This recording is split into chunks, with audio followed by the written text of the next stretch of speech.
And of course. What else is new? Amazing stuff.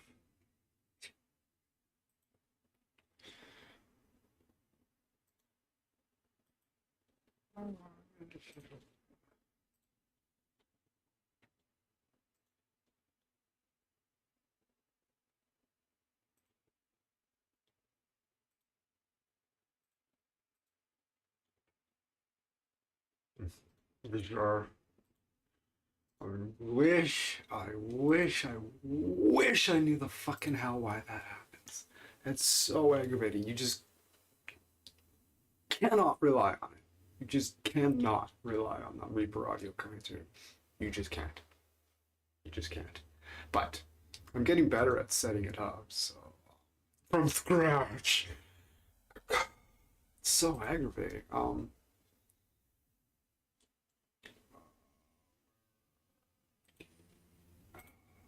Take this one. Yes. Go back to here. Add. Like that. Hope to hell this works. Reroute. Ozio, don't rush through it. Just do it right. Do it right. Client 1, 2, control panel. Floating 32-bit rate. Gotcha. Okay. Okay. And we got to go in, we got to add a filter, we go to plus, we go to the bottom, VS2s, yes, we go down and we find Restream standalone. The plugin, and it's not working for some reason. Don't know why. That is so fucking aggravating. I haven't seen that instrument yet. This one.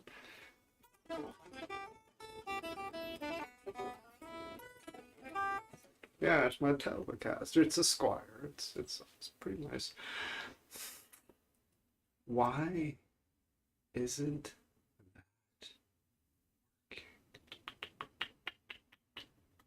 it's just so inconsistent. Like I'll just like okay, I'll just clear it off and I'll just build the insert again, whatever. And sometimes that works, and sometimes it doesn't. And sometimes I just can't get it to work. And then the next time I turn it on, it just works.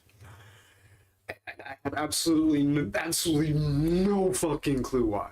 Zero. Like not even a glimmer as to what possibly.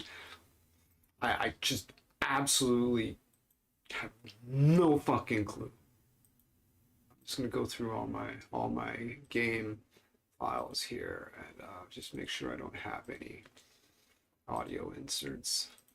They're all cleared off because I found that to be a oh for fuck's sake, okay, to be an issue. You have the worst luck with dude, it's fucking wild. Like it's just the audio. It's the input capture from my Reaper studio here, and it just sometimes it works, sometimes it doesn't, and I have absolutely no fucking clue why. Okay, so they're all fucking. Hold on, give me a second. I'll be right back.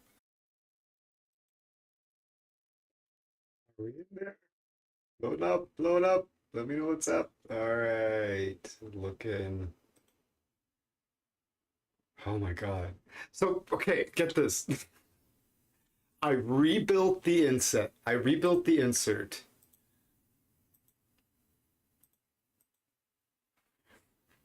Four times. Four times. I didn't do anything different. Well, when I ended the stream there, when I shut the stream down there, I rebooted my computer. I came back in. I rebuilt the thing. Didn't work. I deleted it. I rebuilt the thing. Didn't work. I deleted it. I rebuilt the thing a third time. Didn't do anything different any of the times. But it worked, so Oh, I guess you just have to just just keep doing it and deleting it until it just fucking works, I guess. I don't know. Oh, fucking nightmare. Jesus Christ. 12 minutes after 9. Jesus.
Toad, yo, nice tunes. I hope the stream goes well. Yeah, yeah, stay hydrated. Yes, I have some water here.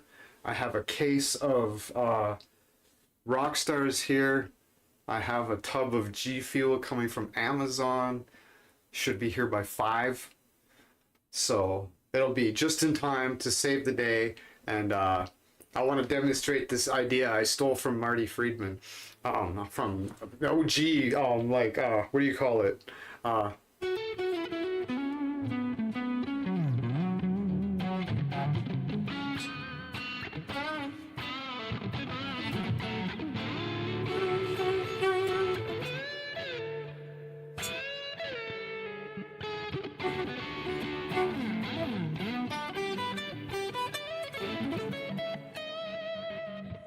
That last part is kind of sloppy, but it wasn't too bad, I guess.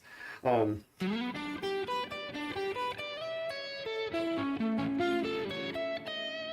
hit a bum note in there though. That's so sexy. But that's obviously a major shape there, right? So thank you. Lots of practice. We will be getting to the game stream fairly soon. I just like to noodle around a little bit and just make myself stand out from the other gaming channels. You're like, what the fuck is going on here? He's this guy playing fucking game. No. When a song comes on the game that I'm playing, that I'm like, ooh, that sounds neat, I'll pick up the guitar and I'll improvise a guitar solo along to the game's music. But anyways, so we got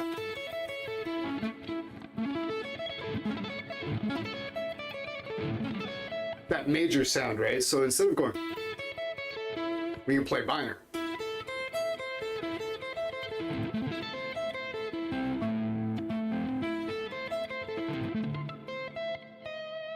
And then you do that little step down at the very end, except in minor, and it's like, ooh.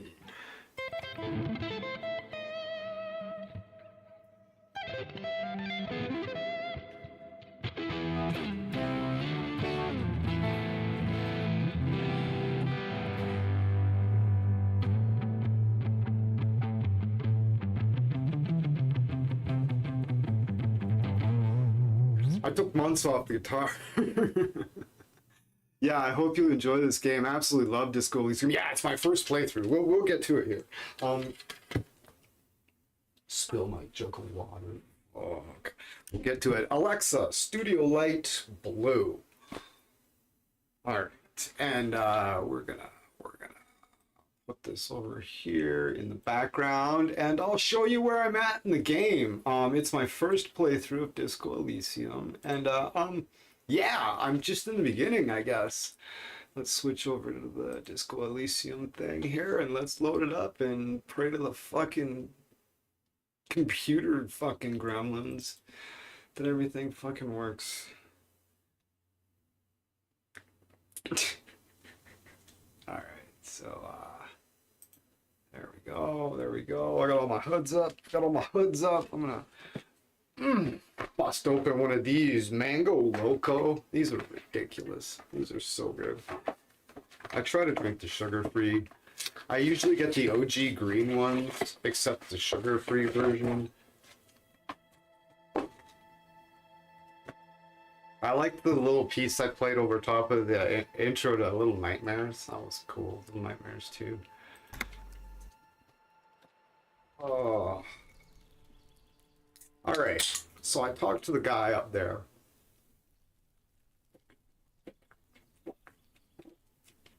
I had to finish the conversation to be able to save it. So I picked up the key from under the rock. And, yo, Kuno, fuck him. Yeah. Okay, so what's going on here? Call your station's Lazar. Oh. Yeah. The smoker on the balcony. Ask around for his apartment number.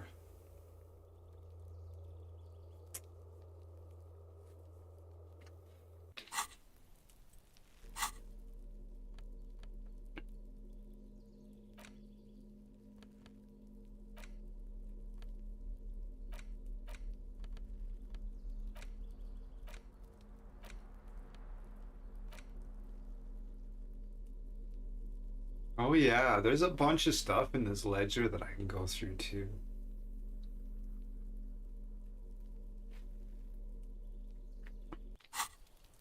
Okay. Just go on in, I guess, eh? What do you think, Mr. Kenton? Yes?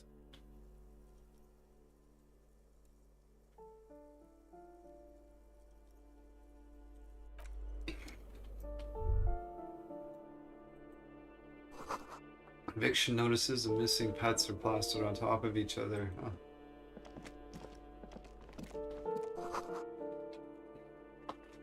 This box is filled with cleaning chemicals and smells of laundry detergent. Nice!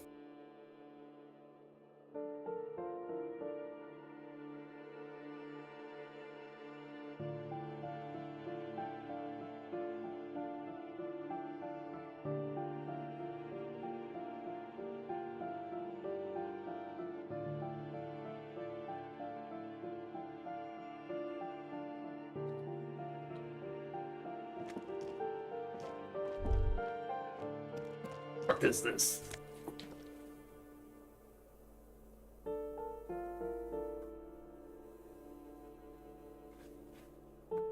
Flip up glasses, the auditor. +1 to logic and -1 to authority.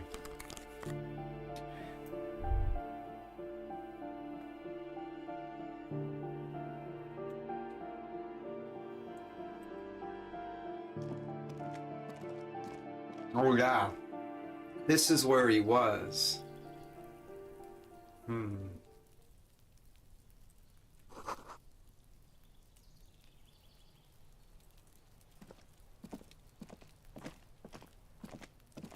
Oh, I can go up there and look at, hold on, what is this? Hold on, no, go back here, sir.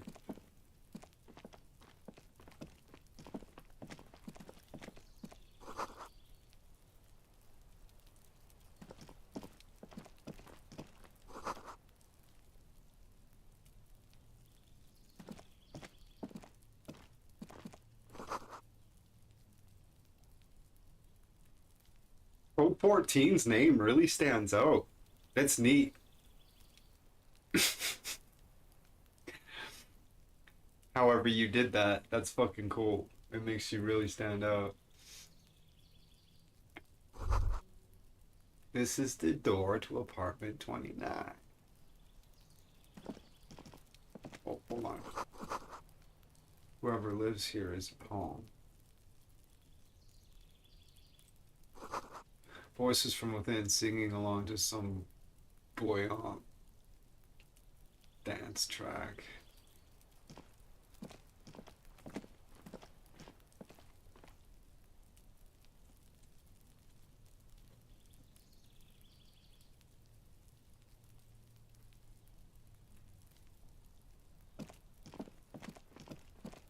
Okay, hold on.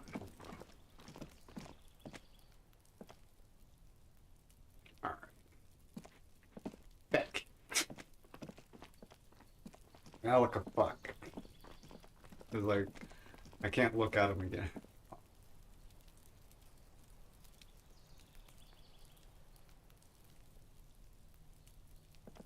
Okay, yeah, we're out on the balcony. That's right. Ooh. Maybe there's a... Oh, fuck! God damn it. At least it loads quick. Yeah! Hopefully there's a bottle depot around here somewhere. I picked up lots of fucking bottles and cans. I have a bag. I'm carrying around a grocery bag, and I'm filling it with bottles and cans.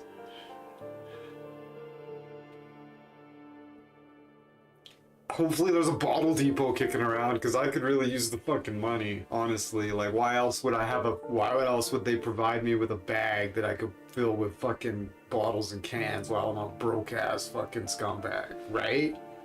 Right?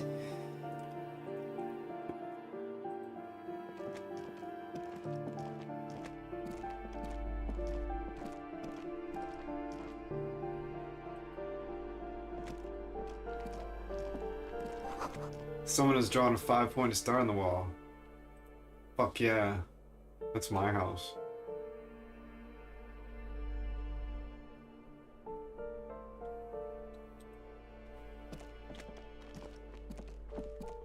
Jesus Christ. Oh, I should ask this person.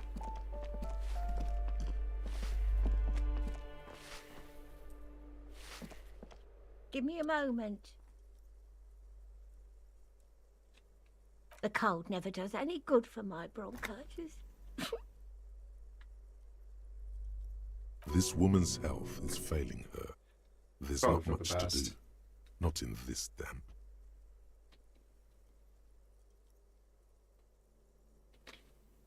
Go ahead then. What do you want to know, policeman?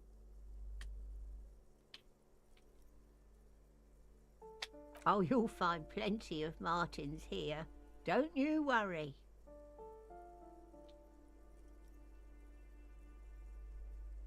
Pea-brain, someone played a trick on you. Martinez is a name for anyone who comes from Martinez, like Tim Jambrock or Raoul Ravachol. Oops. You really didn't get the joke there. I kinda did, but I thought it was obvious. Anyway, officer, we don't have the witness's name. how about a young male in his mid-20s? Dark hair, skinny build, a smoker on the balcony. Know where he lives? Yes, I know who you mean. The scrawny boy who's always smoking like the devil, right? Fuck yeah. Somewhere in the building, a child starts crying. You hear a radio tuned to a talk show and someone taking a shower. Perception chimes in. My perception skill chimes in, right? See this, how this works? Where's my perception? This would be psyche, right? Or intellect? Where is... Oh, interesting. Motorics. See, hear, smell everything. Let no detail go unnoticed. It was still an easy win though, right? So whenever that happens, there's like a check against my Nice skill. That's so cool. So cool. What's he in trouble for? Easy success. No trouble. Just want to talk to him. Do you know where he lives? He's wanted for murder. He's going away for life. Talk?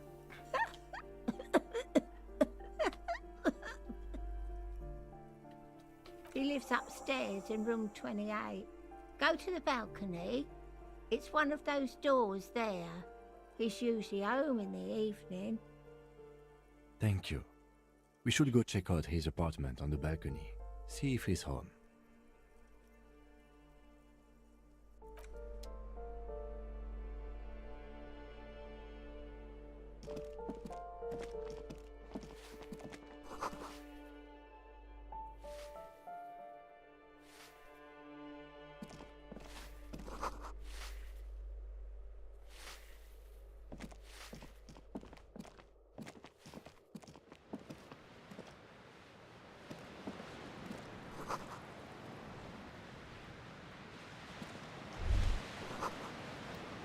A shift in temperature. The air chills around you. Dust settles on the stony floor. A former architect stands before a slice of window, a room plan in her hand. A cold wave has made the air in the building stand still and frozen, with temperatures falling down to minus 20 degrees Celsius.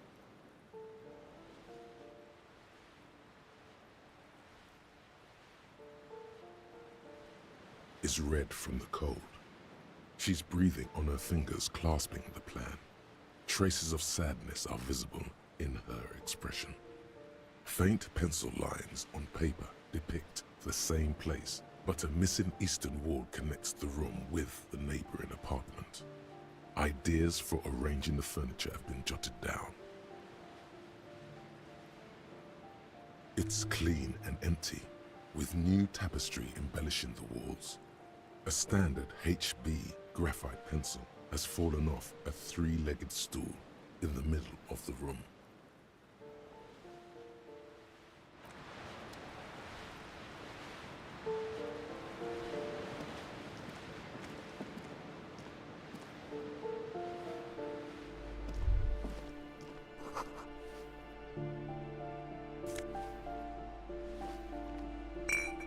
Nose of bed. A little bit of money. Yeah.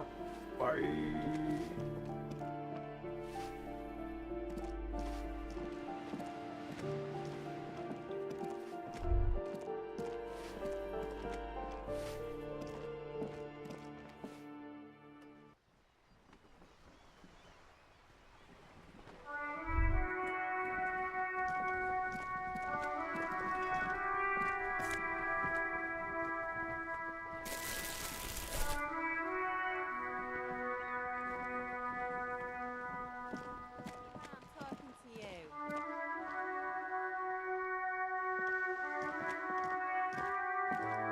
The streets will flow red once more, a great torrent rushing down Rue de Esperance. You wait and see. Mindy the Skull? Didn't I see her somewhere before? The streets will not flow red with anything. Who are you? I'm Cindy the fucking Skull. What else do you want to know? Date of birth, blood type, the last time I was tested for Hep C.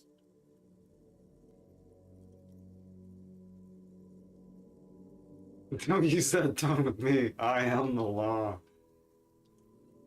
We're gonna do a bossy fucking run. That's gonna be really fun.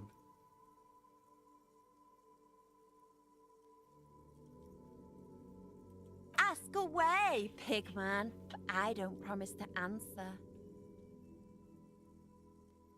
That smell coming from her paint bucket. It's not paint. It's heavy fuel oil.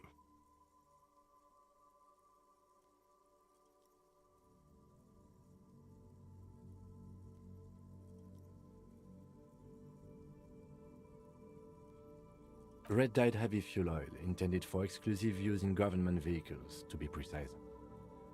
What did you think I was using? Aquarels?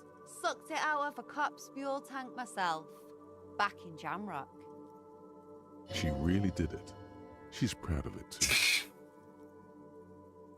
Something to think about next time you're driving around in your pretty little piggy carriage.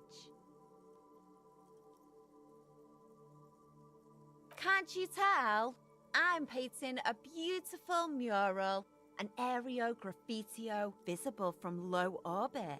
I haven't really started it yet. I'm waiting for the right words. Ah.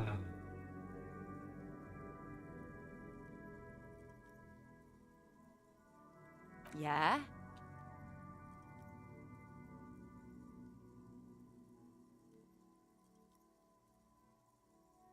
Thanks. I'm sure the inspiration will come to me now that I have an official RCM stamp of approval. You've lessened her desire to deface the building. Amazing. You keep on. The lieutenant furrows his brow at another one of your eccentricisms.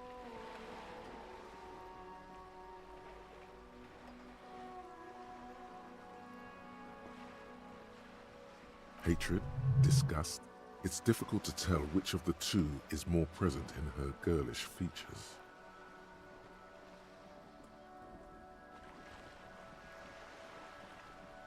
The woman on the boat does not notice her staring. That is on her. Someone's got to keep an eye on her. Probably the Wild Pines rep. We should talk to her. She's a professional negotiator, though. I have the feeling she will be very cooperative while telling us nothing. You should take the lead. Ask her unexpected questions, you know? Do your thing. Don't be afraid to get a bit wacky. Throwing her off is our best bet. Nice. This is gonna be fun. Oh, I'm gonna get wacky. Wacky with Dord. Good idea, piggies. Run along now. Fuck her shit up good. I ain't no snitch, pigstein. Go forth and forage in someone else's shit. No You're shortage under of arrest. squeal. Actually, there is a shortage of people who talk to us in a normal, calm, informative manner. We weren't put on this earth to make your life pleasant, fucko. What do I care about some fucking tin eggshells?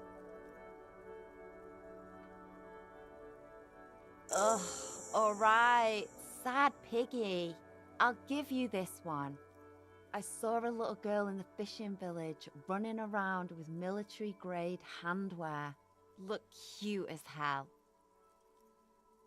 If you haven't been there, the village is a shithole down the coast from the main plaza.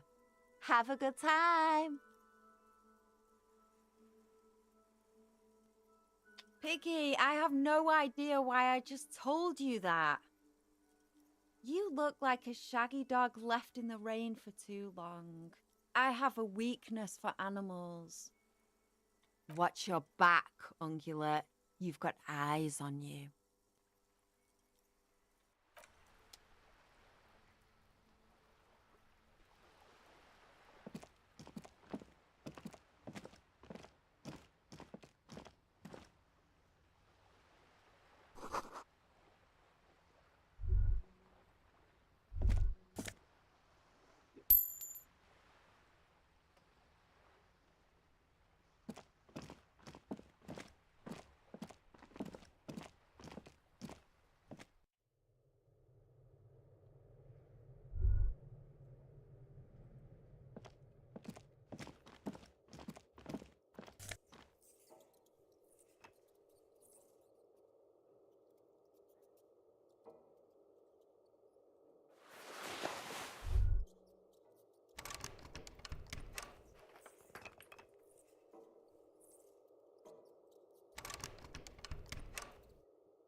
Stole a pair of pants.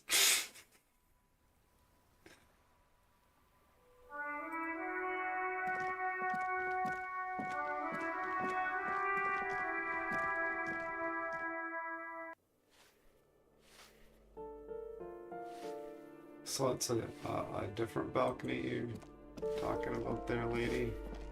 What's up?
That's sneak.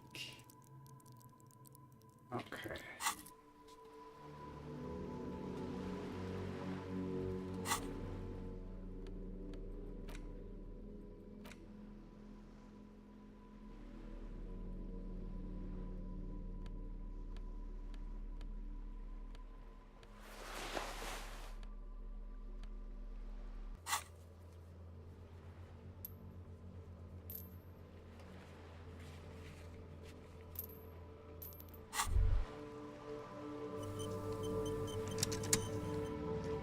The pockets of these new jeans are perfect for sticking your hand into.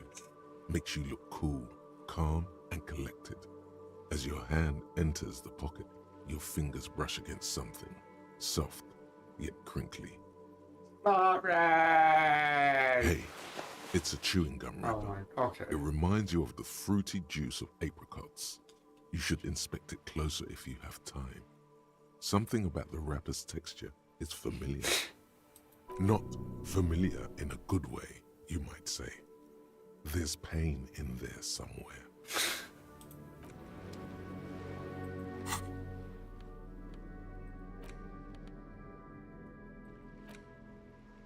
A crinkled chewing gum wrapper. The worn label reads, Tutti Frutti. It smells faintly of apricots with a barely noticeable twinge of cinnamon. You neatly fold the wrapper into a square before you put it back into your pocket, carefully, lovingly even. This mundane stuff is just so eloquently delivered. It's just really something, isn't it? There's just so much detail to the... It really puts you there.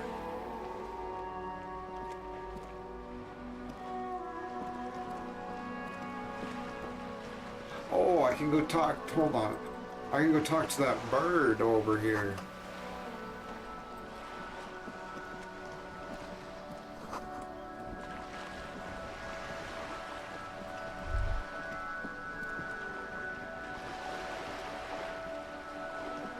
Hello, lady. A striking woman leans against the cabin top of her sailing boat, smiling as you approach. Her green raincoat glistens with droplets. A silk scarf is tied around her throat. Good afternoon, officers. I'm Joyce.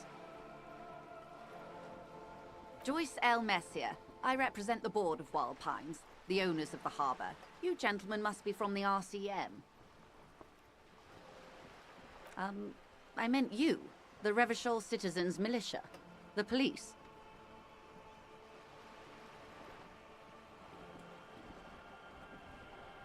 I'm glad to see you here.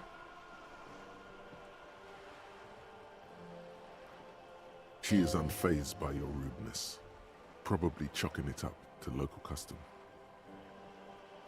I was dispatched to handle a strike, not a lynching. Anything I can do to assist the RCM in this matter, I will, gladly. That is good to hear, madame. My colleague will take the lead on this interview. I should let you know that he is recovering from an unusual medical episode. Very unusual. But I can assure you of his ultimate competency. Oh, yes, ma'am. Buckle up, princess. How interesting. I wish you a swift recovery. In the meanwhile, you have my full cooperation, and the full cooperation of the Wild Pines group. Is what you want to say, but it isn't that easy, is it? Look at that lady. Take a gander. Squint your eyes, bub. A well-kempt, yet tastefully short bob of dark hair. Despite the first hints of grey, she's elected to keep it au naturel, shaped into a permanent wave, late 40s style. While dull orange pearls hang from her earlobes, red from the cold.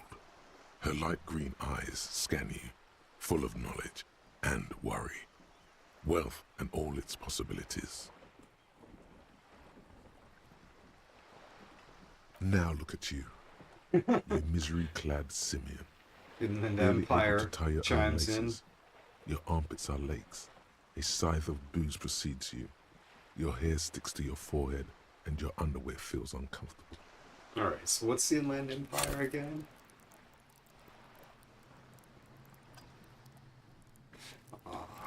That's one of my main things. Hunches and gut feelings. Dreams in waking life.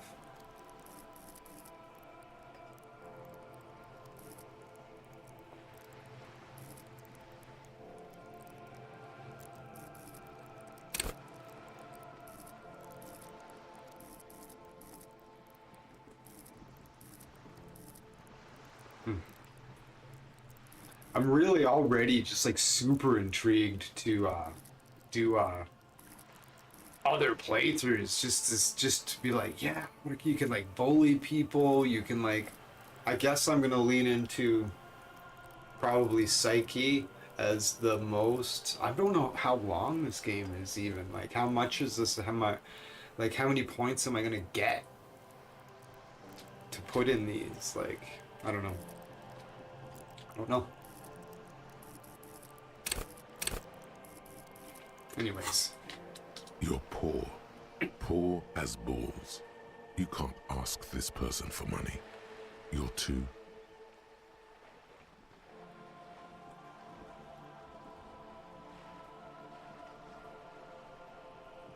Oh, but you are. Too ashamed to ask this person for money. Too scared to belittle yourself in her eyes. Those half-precious stones of... No, he's not gonna do it. As I was saying, if there's any way I may be of assistance, please don't hesitate to ask. I have a 92% chance of winning this because volition is my main skill, so I have to try. Voila, you're doing it. Yes. Really put your back into it. Oh my god. Yell it from the top of your lungs. You seem rich, can have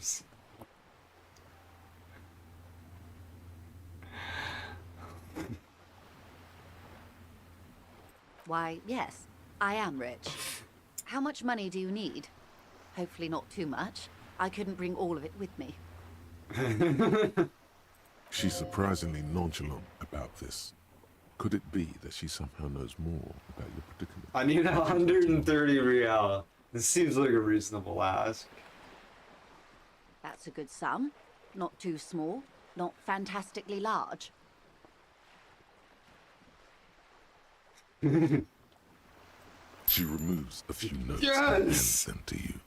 The paper is cold and oily to the touch. That's $130. Fucking right. Screw this bag of bottles. Probably isn't even a bottle depot anyway. Awesome. That was So, great. I hope I didn't just bribe you, officer. It may not be technically illegal under the Emergency Act, but still. I'm an honorable policeman. I'm still getting my head around this whole money concept. You were just helping me out. You're right, ma'am, that donations are permitted under the Emergency Act, unseemly as it may be, as long as they are properly logged with the precinct.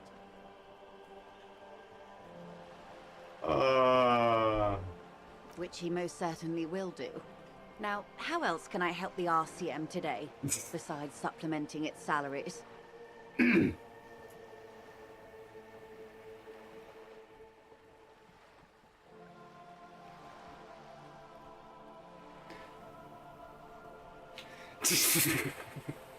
That's the man who was killed. I'm afraid this is a discussion for once we've cleared the lynching question. Why?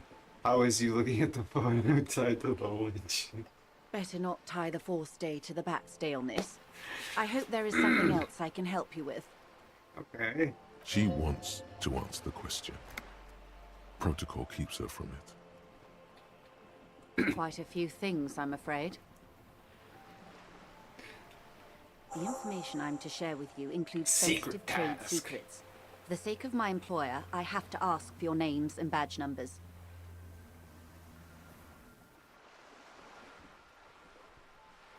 Of course, ma'am. We should have introduced ourselves. I am Lieutenant Kitsuragi from Precinct 57. And this is my colleague from Precinct 41. I'm afraid he doesn't have his badge at the moment. I hope mine will suffice. How curious. Why is that, Detective? I was too drunk. I Awkwardness washes over the conversation. The woman doesn't like this turn of events. remember when my partner told you I'd recently suffered from an unusual medical episode? My badge is lost related to it. My lost badge is related. I see. So, are you saying you lost your badge during the course of this episode?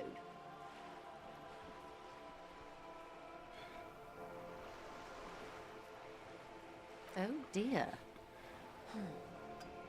Some kind of encephalopathic amnesia. I don't even know how to respond. I do believe you, naive as that may sound. I simply can't imagine what you gain by faking such a condition. As I said, ma'am, his technique may be very unconventional, but he is an officer of the RCM. Of course, I sympathize, but I'm afraid I simply can't share anything more until I've seen that badge. Hang on. She's a professional negotiator. She should be open to some sort of mutually beneficial arrangement.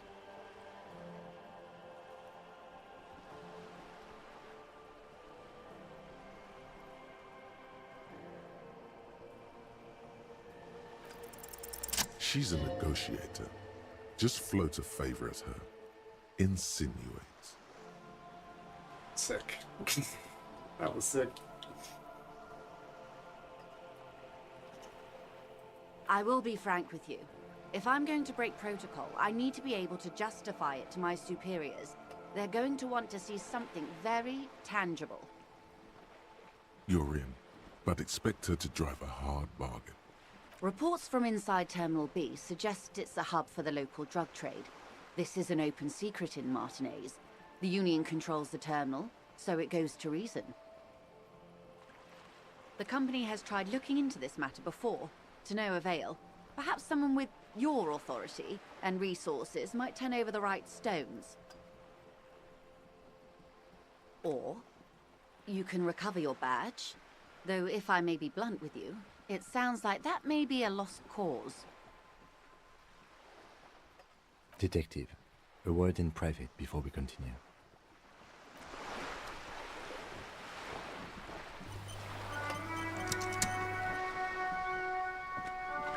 This is not going quite as I hoped it would, Detective. Honestly, I was expecting you to use your unorthodox technique to keep her off balance and, you know, not volunteer us to be her henchmen. This woman is running circles around us. She might have known about your misplaced badge all along, or she's simply an adept improviser.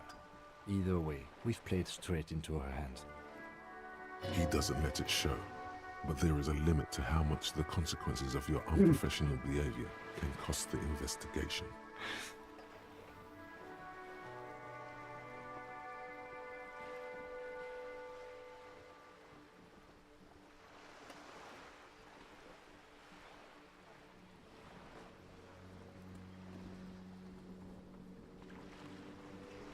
Oh, that would be fantastic, but do we have the time? The world is large and your badge is 8 by 6 centimeters. You could request a new one from your station, but that would literally take months. I'm sure you will, Detective. No. If there is reasonable suspicion, we must investigate. Otherwise, she could claim we are siding with the Union, or that we are on their take. We'd never hear the end of it. What I propose is, we ask her, then we investigate, briefly. But do not share the outcome of this investigation with her. We tell her it's done, and demand for her information on the lynching.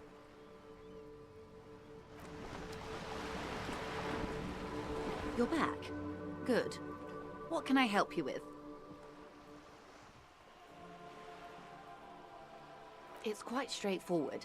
Someone is using Terminal B to smuggle raw ingredients from the Samar and Isola into Revachol with the Union's blessing. Wild Pines has suspected it for years. Ingredients for what, ma'am? Meth and dextroamphetamine, GBL, and various synthetic psychedelics. Honestly, it might be quicker to say what you can't make from the stuff.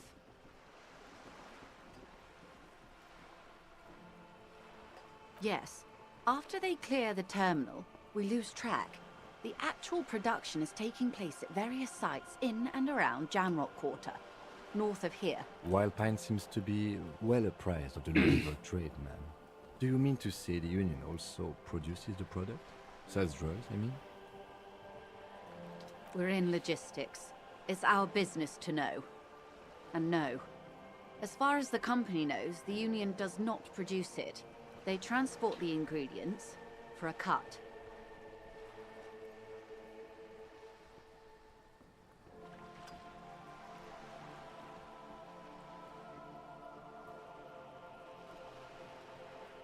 Yes, but you won't get anything out of Evrat and the Dockworkers Union. Still, every chain has its weak link. He raises her bony finger.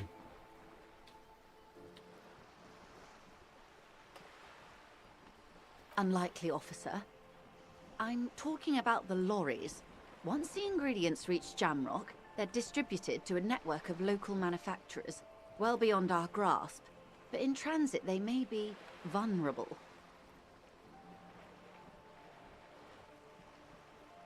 Perhaps you've noticed that a number of lorries are tangled in a traffic jam at the roundabout just now.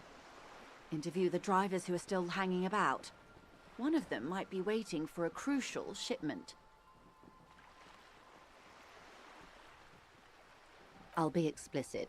If you find this driver, I will share company secrets with you.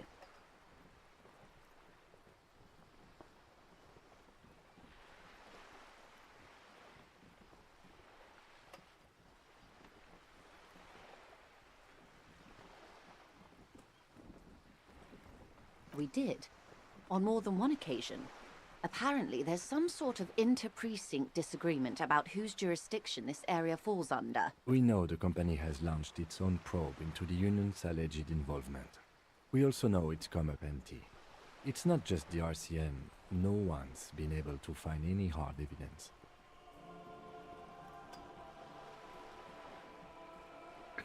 Well, here's your chance, officers.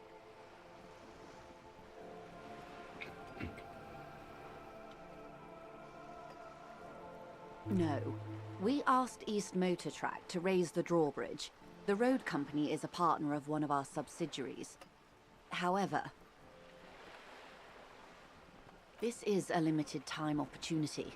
Once the complaint has been processed by the Trade Committee, they'll have no choice but to lower the drawbridge, and the operation will continue.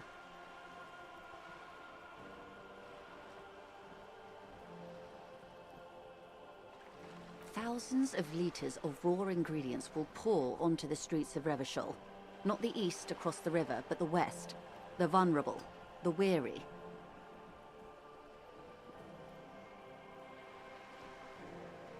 Well, at least this solves one mystery. What is that, Lieutenant? Why I had to call East Motor Tract and beg them to open a drawbridge for me. I'd wondered since I first drove in, on my motor carriage. I am sorry for the inconvenience, Lieutenant Kisaragi, but we need them trapped here. This is a unique opportunity. I'm sure you understand. How do you think they're financing this strike? There are thousands of unpaid dock workers going strong for the 4th month straight. There was a shakedown of local businesses preceding the strike. Many were squeezed to bankruptcy to fund it. With all due respect to these desert cacti, the contents of a few cash registers cannot provide for 2,000 men. The local businesses can scarcely provide for themselves. Precisely. Smuggled out of that very gate at night, most likely, then loaded onto lorries and driven to Jamrock. You simply need to find one driver who will open up to you. Yes?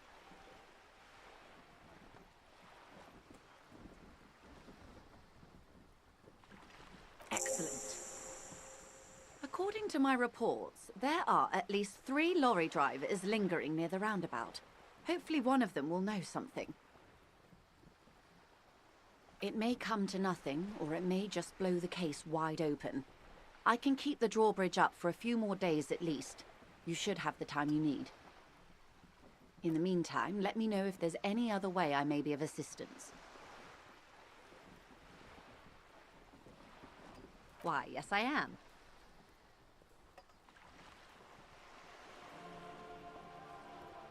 Of course there are. We're on an archipelago. How else are you supposed to get around? Yes, we are. We are on Le Caillou.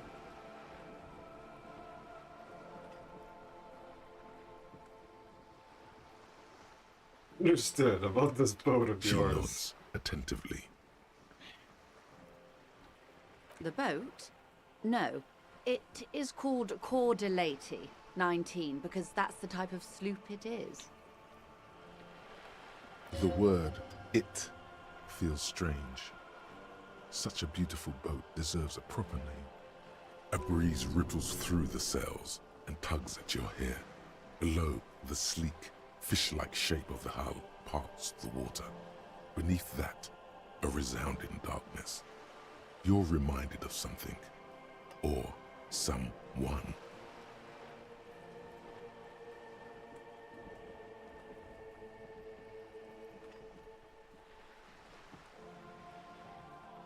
Okay. How about Cordelati 19?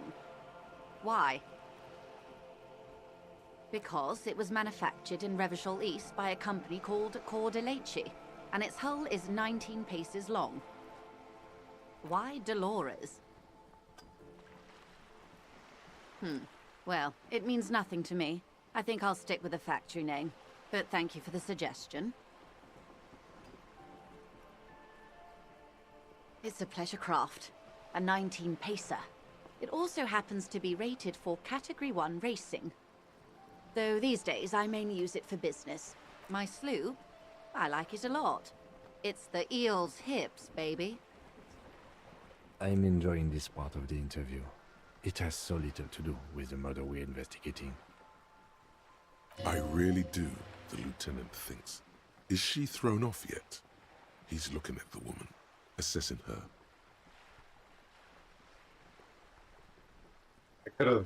I should have went through all this before I talked to her, but still, I got the money out of her anyways. Officer, I assure you I'm a highly qualified pleasure craft operator. The crowns of her teeth are porcelain, white as the boat's hull as she smiles. Qualified pleasure craft operator. So charming. Where's the damn license? I just renewed its safety inspection last month, officers. It is completely seaworthy. In fact, it's taken part in not one, but 2 insulindic regattas. Yeah, Even I finished ones. definitely should have went through this first. Actually, you don't. Oops. I'm pretty sure I do. It is a little known fact among those who police that the Wayfarer Act specifically denies the RCM the authority to demand anyone's operator license. Spoil sport.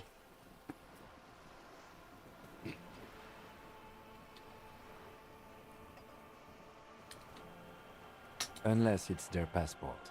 No. Do you want to ask for the lady's passport? Of course. Any more questions about the boat, sir? Good. What we do.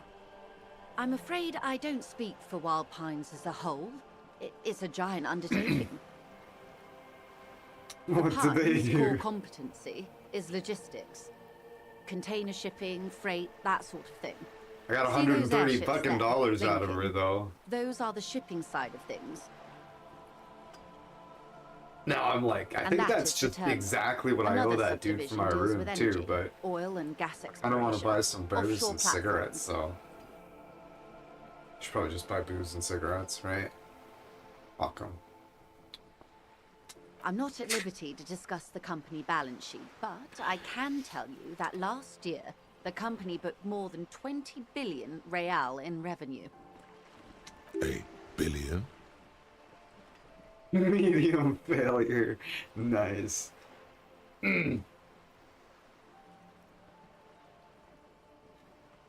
Bro, I feel so bad for making Kim pay off Gart for me. Oh yeah? Dude, I fucking got 130 bucks out of her. But I think that's exactly what I owe Gart. But I want to buy some booze and cigarettes though. Shit. Maybe I don't owe him as much.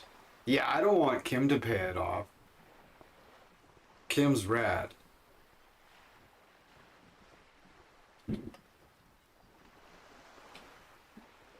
Yes, past a certain point, numbers begin to seem imaginary, but they are quite real for the 72,000 I totally employees who fucked up. depend on I Wild should have Pines went for their through this paycheck. conversation to throw her off before I went through it. I totally failed in that, but Conglomerate the whatever. I size got of Wild 130 Pines is fucking like a real shark. out of her. If it stops moving and growing, it will die. Then what becomes of those 72,000 families? It is a tremendous responsibility. They started as an exploration and cargo fleet conducting trade between the Samaran and Insulindian Isolas 250 years ago, when pine ships explored the South Seminese and charted Lormentang on behalf of the suzerain. I totally thought just going right into asking her about the hanging was being like this and going off base and shit, but apparently it... Centuries of care, deliberation, and madness have gone into this endeavor. Vessels pass through the great unrest to re-emerge with apricots in tow. The logic of the system is totalizing. It's taken everything from its employees to build it.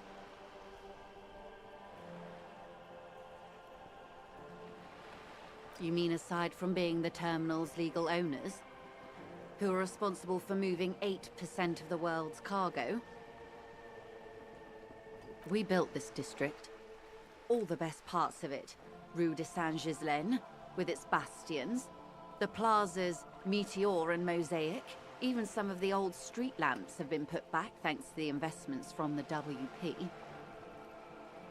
Before Martinez was swallowed by the industrial harbour, even before it was part of Revachol, long before Terminal B was erected here, the Pines built it as a resort for its Revacholian employees, a company getaway, for a weekend or a summer holiday.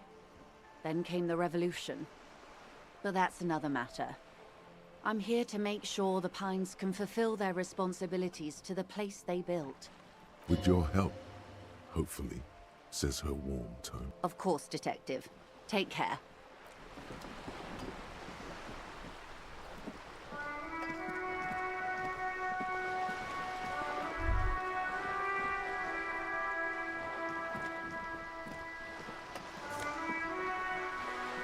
Elysium.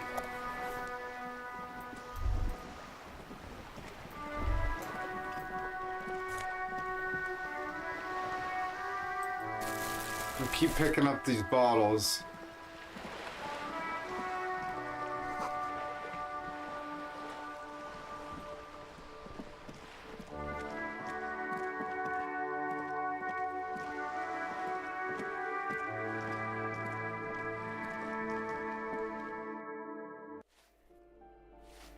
All right, so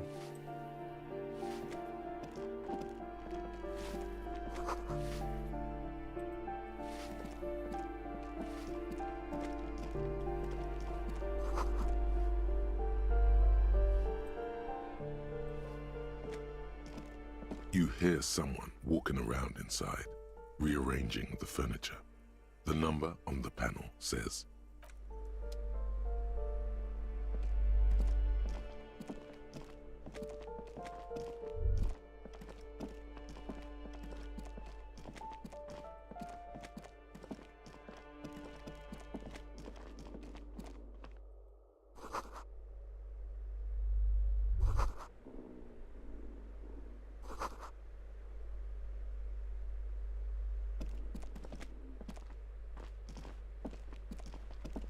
yes, it is.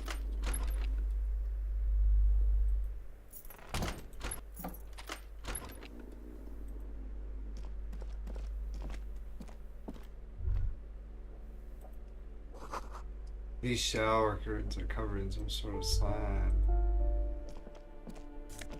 Oh, 42 cents. Fuck yeah. I have 137. So I found $7 just kicking around the area. That's cool. I got 130 bucks out of her. That was grand.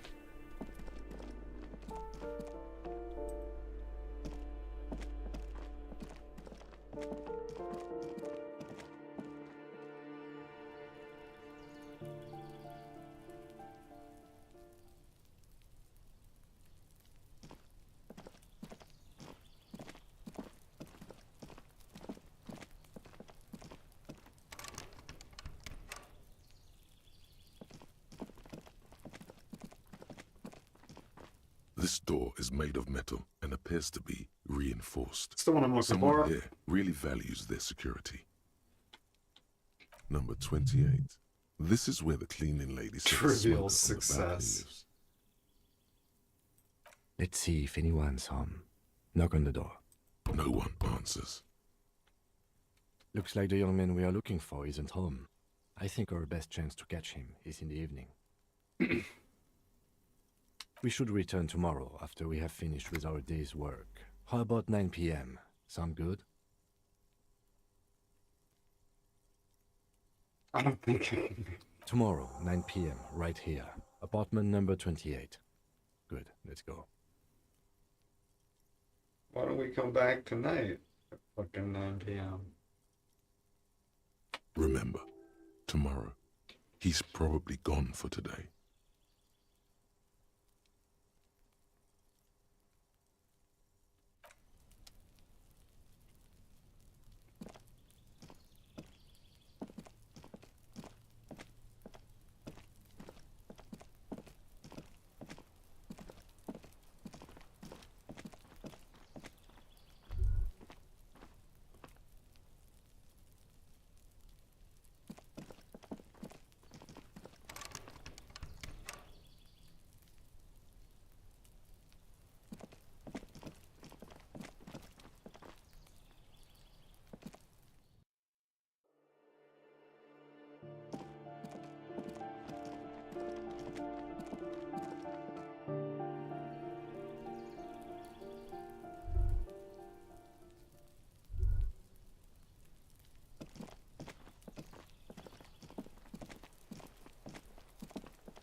Jesus. My keyboard skills are abysmal.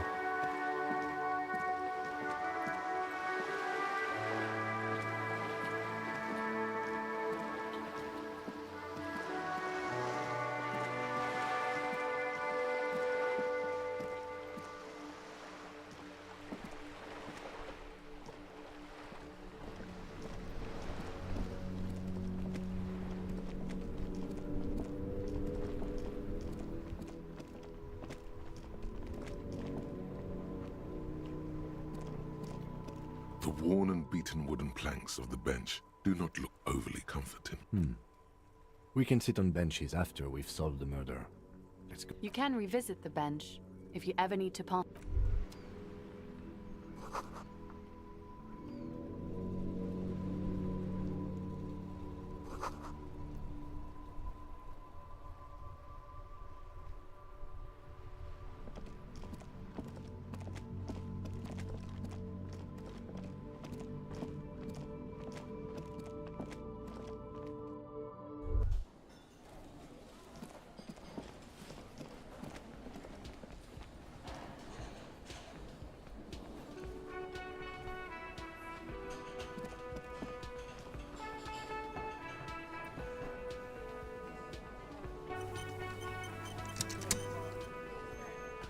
Can I help you?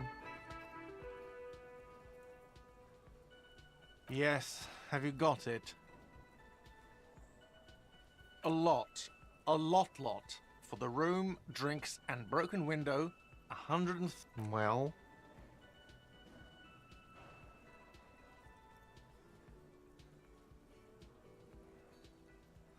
Great. Thank you, officer. That's all I wanted. Payment for services rendered. Nice. It's good you paid before 9 p.m., or your door would have been locked electronically. Oh, pretty close. He taps his foot against the metal box. It's still in the back. Please pay for each night in advance starting tomorrow. 20 real per night. I'll take a room here too. Oh, interesting. Of course. Always happy to have officers from the RCM as guests. Anything else I can do for you? Do I have a shaker in my hand? Is this a shaker? He sounds irritated.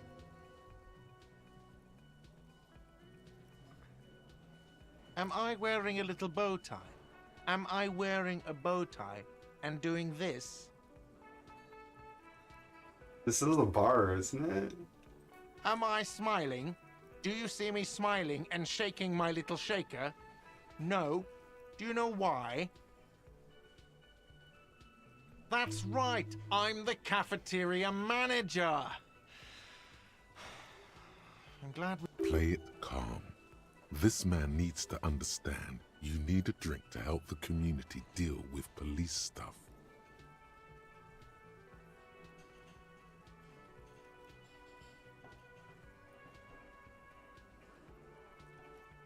Shit, which one should I? You don't understand the seriousness of the situation. I'm an alcoholic. I need my fix.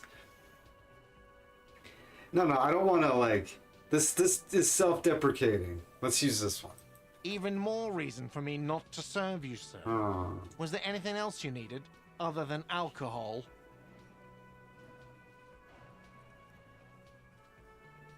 fucking guy. Another thing. Great. I love those. Yes, not the whole damn union, thank God. Just the nastiest and loudest faction. They come here in the evenings. Dumb, unruly types. Think they're big shit. But they're good customers. They place big orders. Shame you gotta always suck pay up to the on time. union to stay up. I don't. I'm simply providing a service, or really facilitating the offering of services to paying customers, and it doesn't matter. I don't have to explain myself to you. We should find out who this Lord faction is, occupying the booth. Loudness means talkative, and we need info. We don't. We have to wait. They'll show up sooner or later. Men get hungry, even men on strike.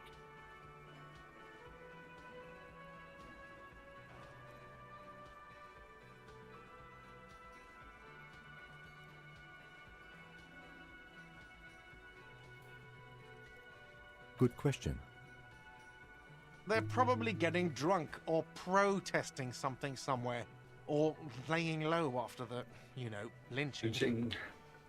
They probably fucking killed that guy or something, and that's why. I have a feeling we'll make their acquaintance sooner or later. Yes?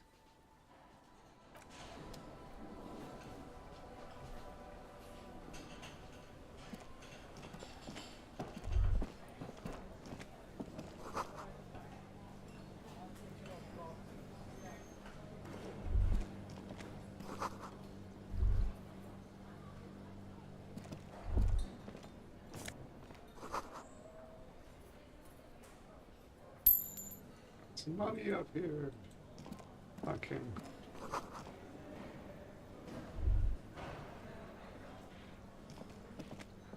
A thin man is smoking below an exhaust hood, occasionally sipping from his mug. This must be the Whirling's cook. As you step in, he nods toward the table and says something in a completely foreign language. The only words you can make out are Garancy and Kubek. It must be his name, Garancy. Garancy Kubek. Sounds representative.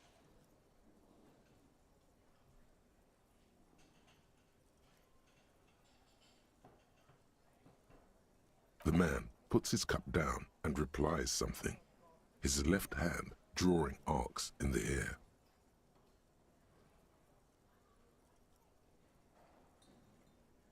I don't think I need anything else. Stay masculine. He smiles and bangs his ladle against each of his pots in turn.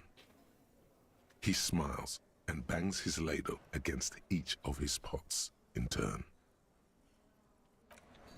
Okay. Special.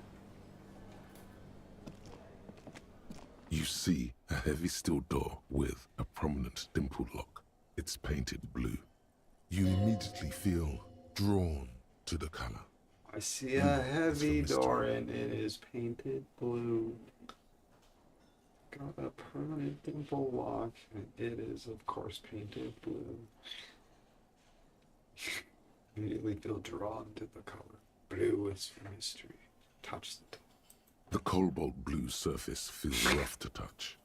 The stainless steel door is flush with its frame on every side.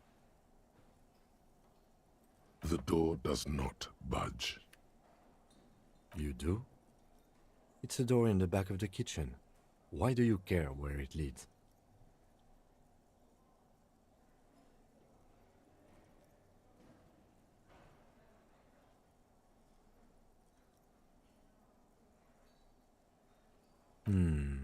Yes, I suppose it's worth seeing if we can get in.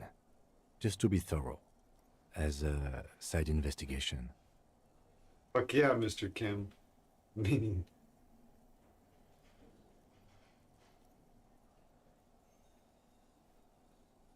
If you say so, Gart is the person to ask about this. The cafeteria manager.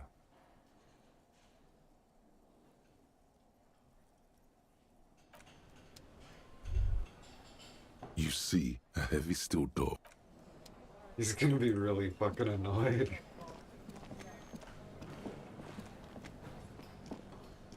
Bro, where's that door Can I going in the back? help you?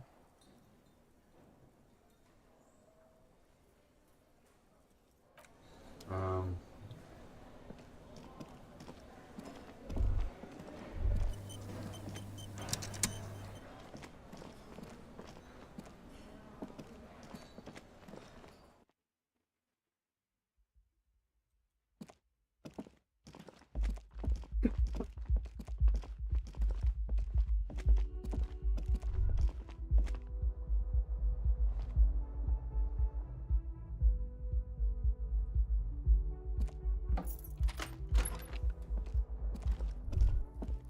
Kim also tries not to look at the pile of taped viscera on the carpet, or the weird suitcase on the hat rack, or the potted plant dying in the corner.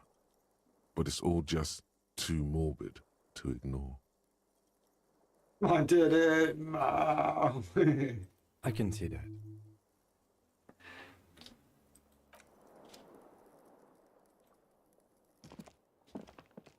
bed is cold and not particularly inviting, but it's yours. The sheets look awful.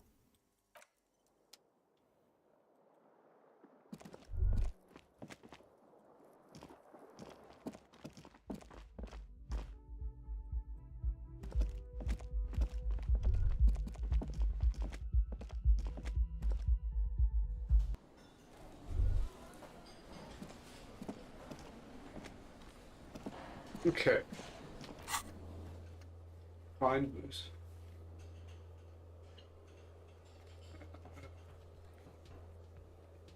Find supposed to smoke them.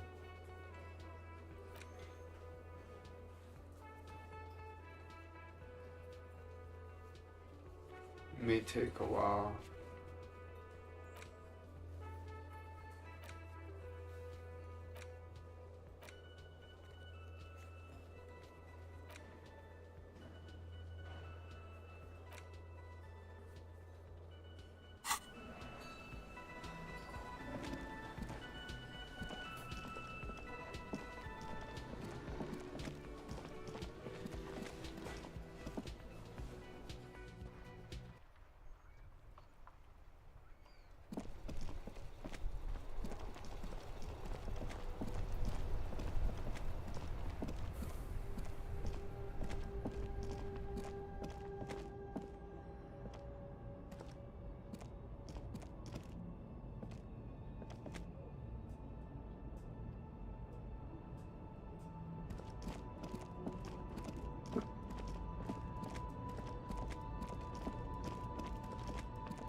Welcome to Frit. Feel free to look around or something. Everything is out on the shelves. What's that magazine she's reading? I don't know. Frit?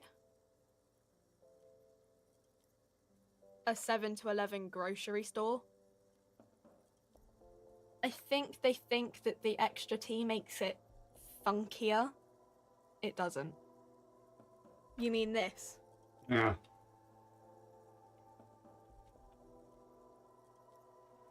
This is Pop Stars. It's got, like, famous people in it. It's not for sale. Looks like it also has something called Police de la Mode, featured on page 34. This speaks to you.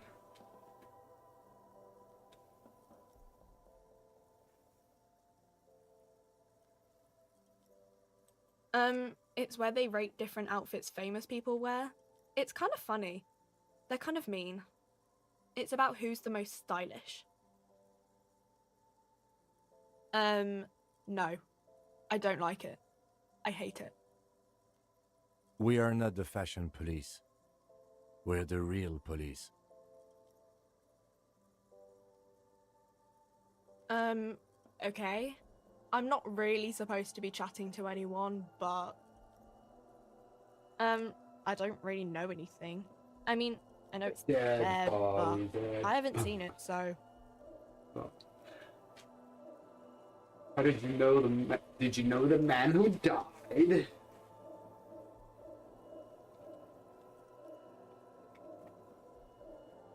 Not really. No. I didn't know him at all.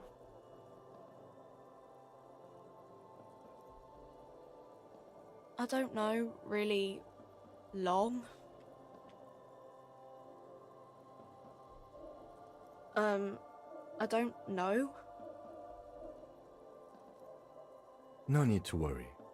It's just standard procedure for us to ask around. If you hear anything, let us know, okay? Okay. Uh-huh.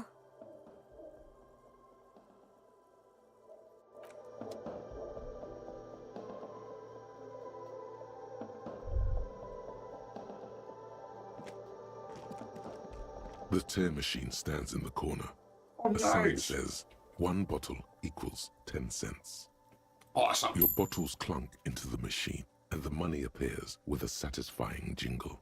You're a richer man now. Ooh, I got like almost $3 more. Cool. Do you know what you should do with that money, kiddo? You should buy more alcohol.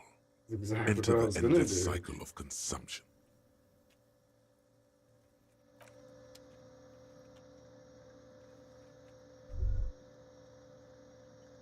Says,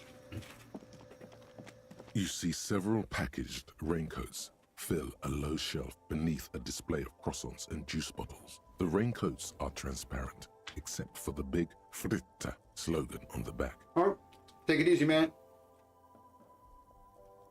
Thanks for hanging out.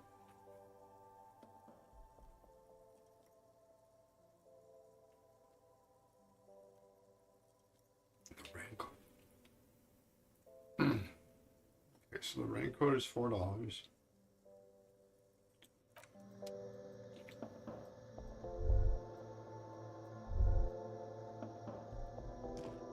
A small cabinet on the wall is filled with various medicine bottles, nasal sprays, and blister packs. Just ask me if you need anything from St. Baptiste. We don't stock prescription meds, but we do have Nosafed, Duramine, magnesium, and Hypnogamma.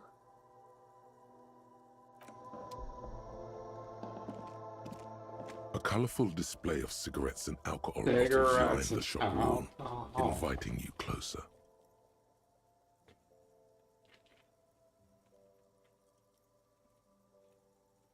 There, in that dark green glass, all in vain. The great flowing river of warmth, wine, alcohol, beer, alcohol, love, alcohol.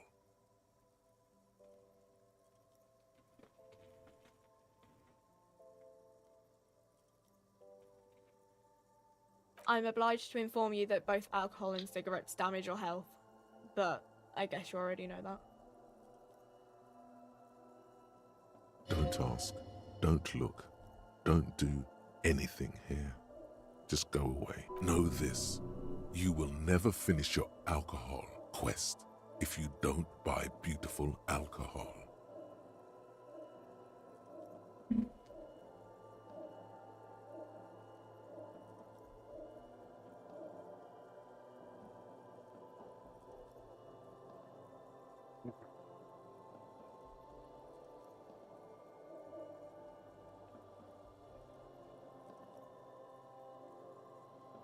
Okay. I'm not gonna buy alcohol, but I am gonna buy cigarettes because I can buy. Ooh. Wow, I'm gonna buy cigarettes, and I'm gonna buy a raincoat.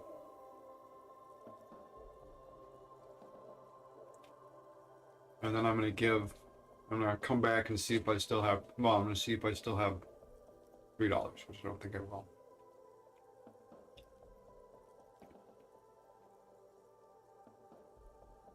Here you go, mister.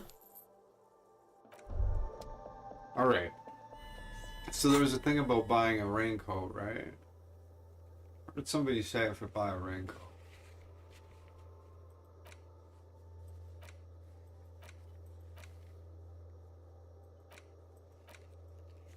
I think maybe I was talking to Mr. Kim and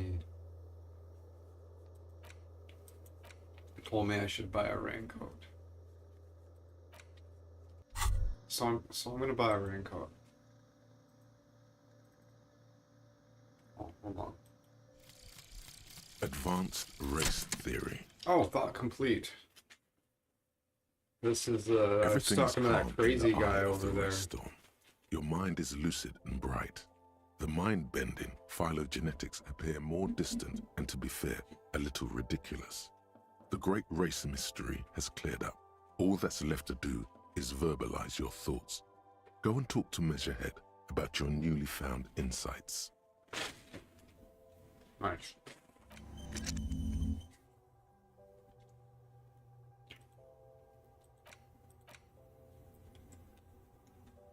I can forget stuff. Interesting.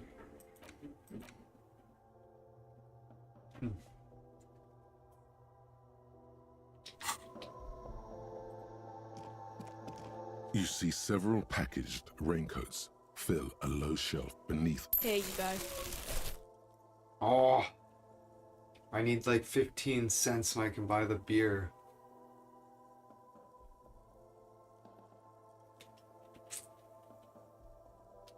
Okay. This will keep you nice and warm out there. Good choice, if a bit goofy looking.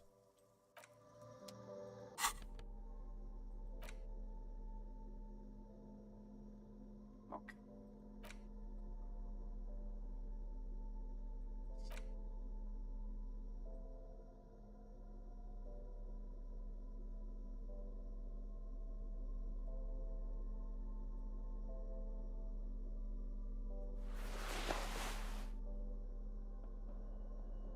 Well, this is my sneak jacket.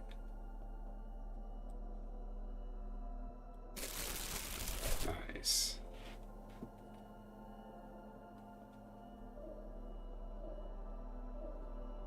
Equip this to collect hair from the streets. Yeah, that's what it's for. Yeah, totally.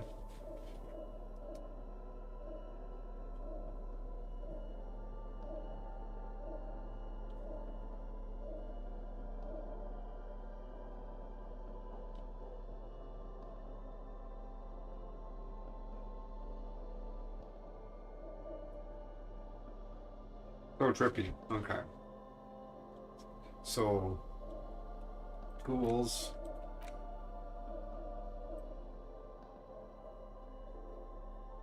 Put the cigarettes in my hand, and yeah, I think that's it.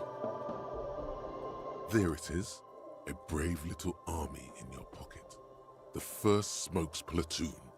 20 brave souls standing in salute, ready to step into fire for you, sir. You picked the best one. This soldier is fat and succulent. What are you waiting for? Light up. Oh yes, Bratan! Please light up! You need a trooper between your lips right now! Calm your shit down! Go to Pleasureland! Become a genius! Get a load of this rock and roll cop here, people. Johnny Thundercop fishes a cheap lighter out of his pants. With a flick of the thumb, there's fire. A primal satisfaction. Here we go. Hey, you can't smoke in here. Please, don't fuck with Frit. Shut up. It's already happening.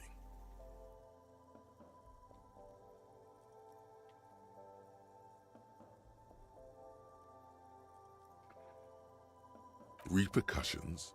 There's a high risk of glory with a mild chance, cool genius. Smoking makes you into an intellectual. Everybody knows that. It will help you concentrate a bit. That much is true.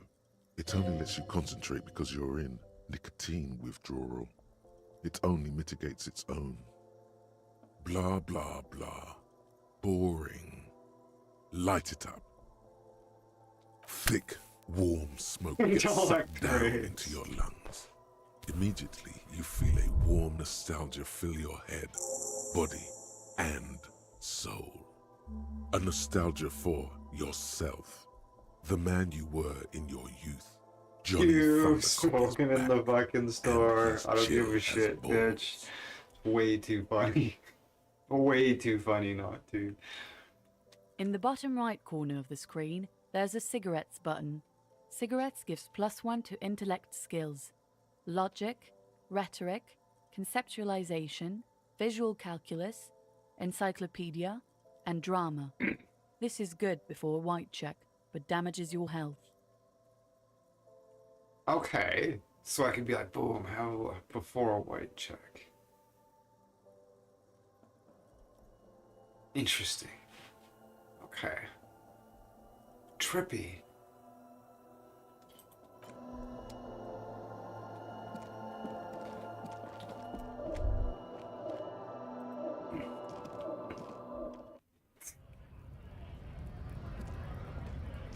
Just fucking slide it and fucking walk. I don't say anything. Shut up.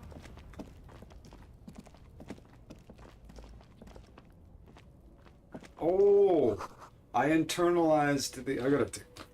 I'm wearing like 3 pairs of. I'm amazed I haven't done this yet. Oh, I work in a fucking fridge.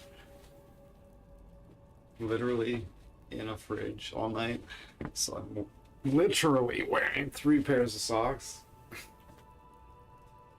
Ah, what a fucking what a relief. I've been thinking about it and I'm just like, oh, okay. I need to go talk to that goofball racist guy, see if I can convince him that I've joined his alliance. The guy's a fucking dumbass, but I'm pretty sure I can convince him that ugh, god damn it. We're gonna use this just for the joystick, and I'm gonna see if I can figure out where the tab and stuff is. Maybe I can remap it. Oh yeah, that's a good one. Okay, cool. Alright. I wish it was the other way around though. Oh, I could put that there. Yeah.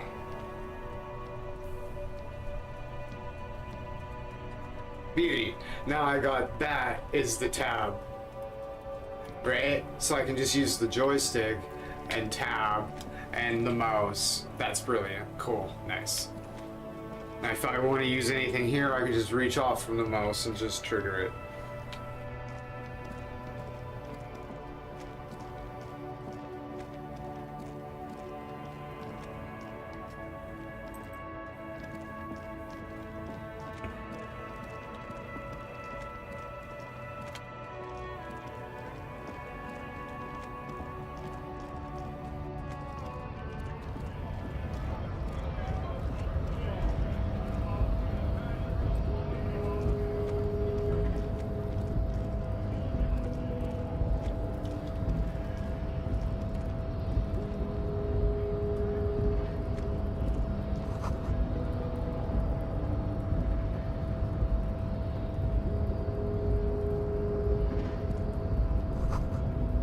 In case of strike, plus button behind guard.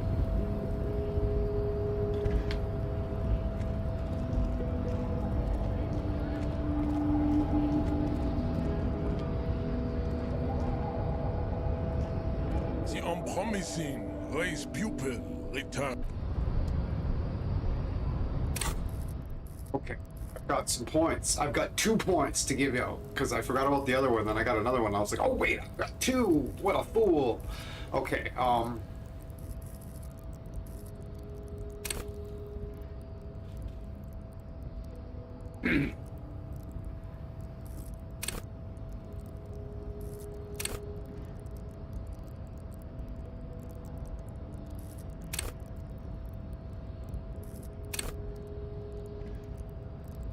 I need to be more assertive.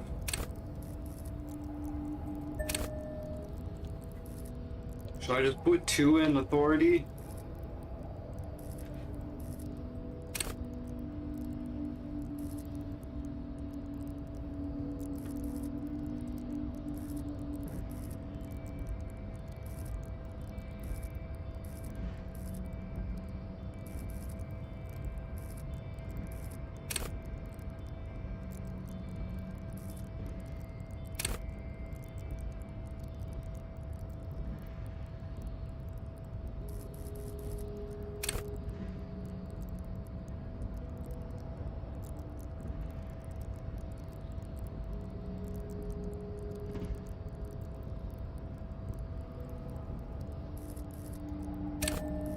I should just max this one out, because it is my key skill, right? It makes sense that I would just... Maybe something happens when I fill these 5. I don't know. Let's find out. I'll put the next one there, and we'll find out if anything special happens when that fills up, or if that one's just done. Maybe it gets to like level 2 or something. I don't know. Who knows? Maybe it's like bluff. You can fill it again. Who knows?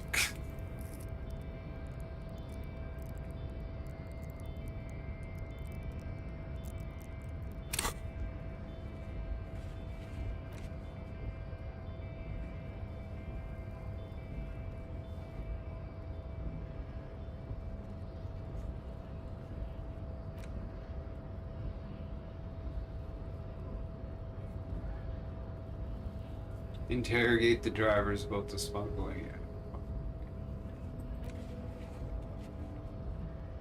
I did. You need to find $20. Oh, yeah. I just spent $9 on a raincoat and some cigarettes. Oh, I still have almost... I need 15 more cents. I need to find 2 bottles and I can go buy some beer. And then... I don't know. I might have to borrow some money off of Kim.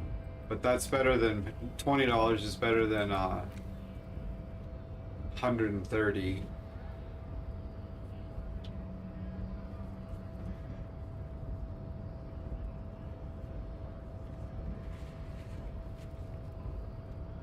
You have to do this every night. Okay, fuck. Alright, well.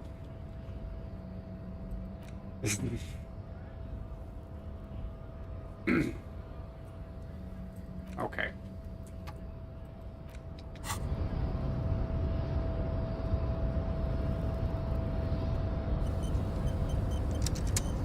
The unpromising race pupil returns.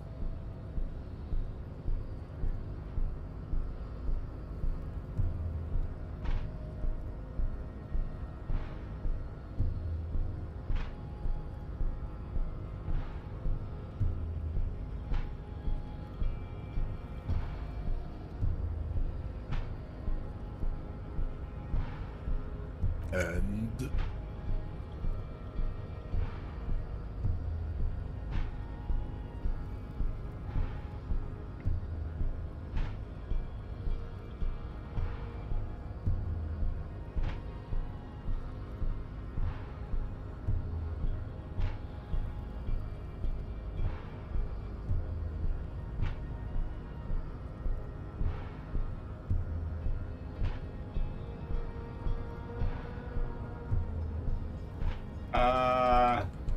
Fuck.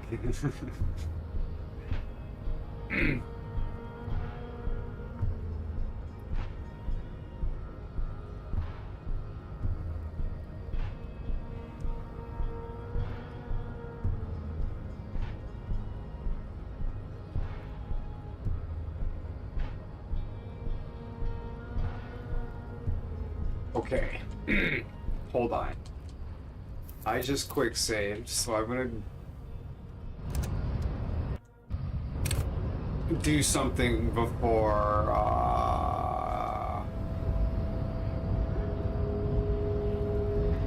there's the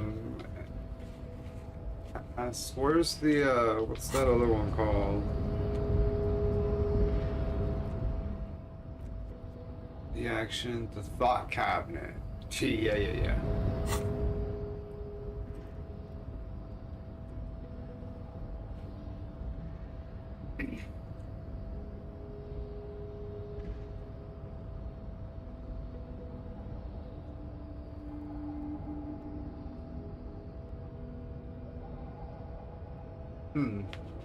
I was hoping I'd find something more insightful in here. Okay, there's problem and solution. Okay. A massive, fantastic racist swirls in your head. Desert pygmies playing with their own excrement. Coach goes juggling potatoes. X-Men ridden, running. Everyone is there.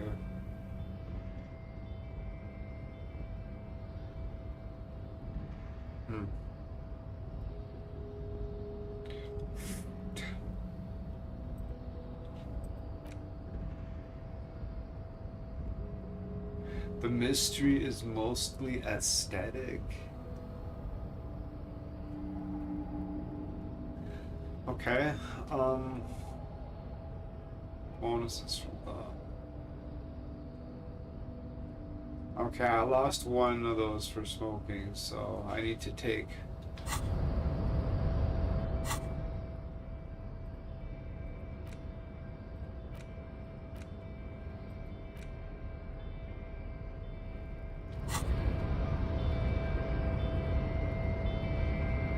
Plus.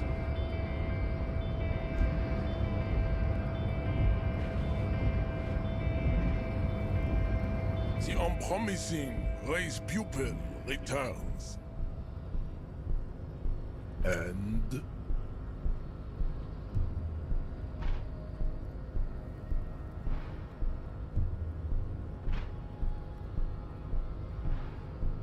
everyone can see that.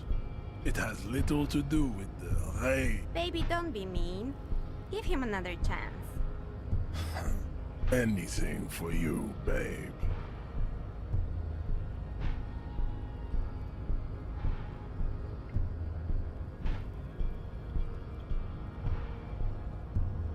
Look, babe. The rich man has humiliated and emasculated this couple. He can only think in base materialist categories and feminine abstractions like money. Rich man really fuck him over, Jean. His rage is already played out on the stage of history as the grotesque tragedy of revolution. All it can accomplish now is impotent academic text and neurosyphilitic rock and roll melancholia. Impotent class warrior, I take pity on you. You clearly want to enter the harbor bad, like a little boy who wants to go on the potty. I can press the button for you. It will open the door.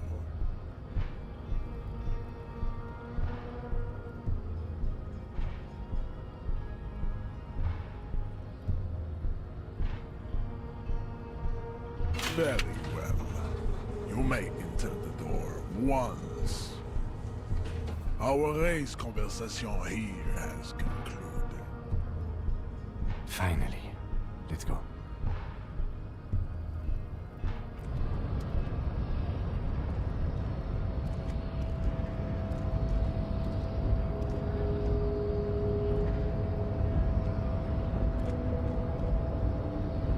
Where's the door?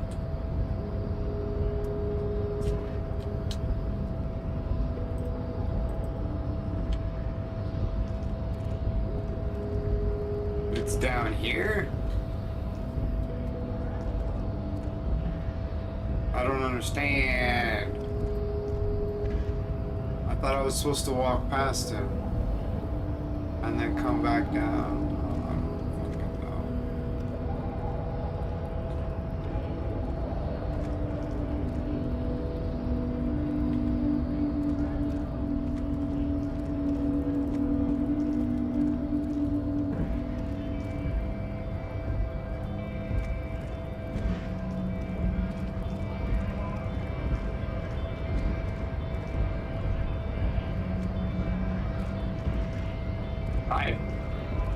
Where the fuck is the door?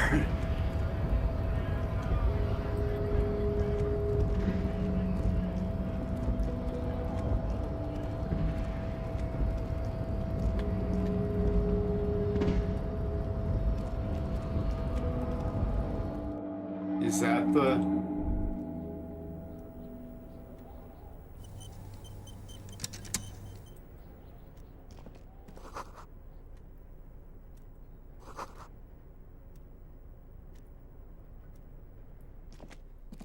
the door?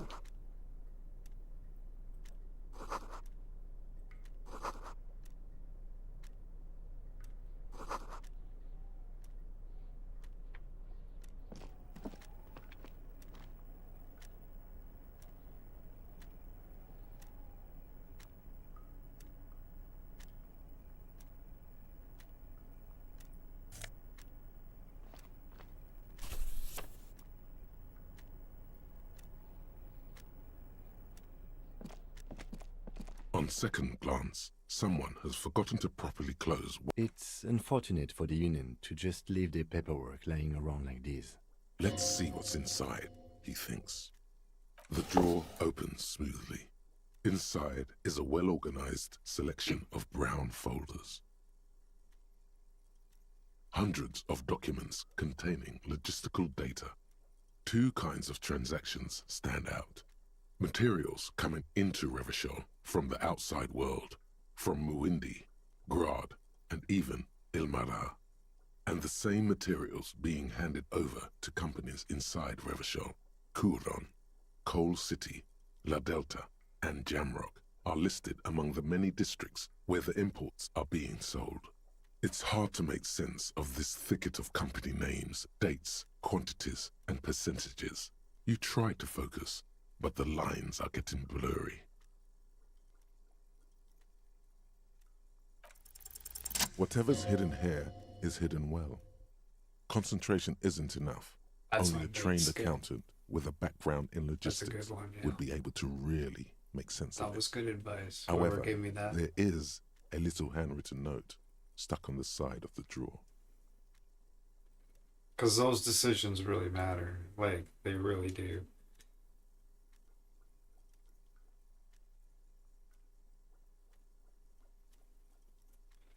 But he was like, the guy was, which one that was, he was like, yeah, you're gonna struggle.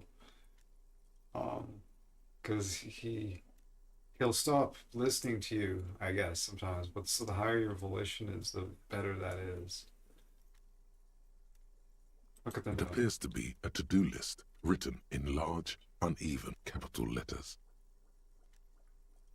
Remember, Leo, Everard's shoes, special whirling borscht, water Everard's plants, sweep office floor, more banners. Morb. Anners. All items on the list have been crossed out, and the note itself is crumpled. Everard Clare, probably, the head of the Debarders Union. One of his aides must have left it. Nothing incriminating here. The special borscht seems a bit odd in the list. What is so special about this borscht? Code for drugs? Booze? Blood?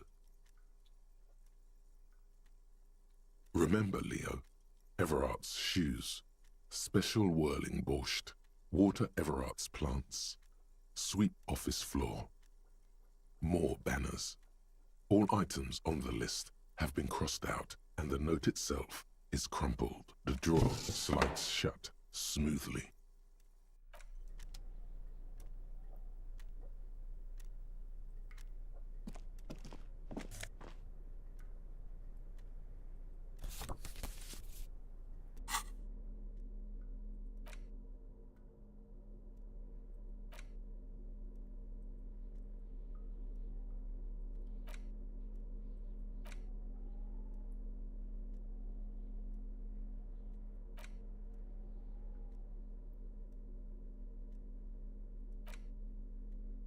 The front of this quarterly journal features a large satirical portrait of the late King Friesel.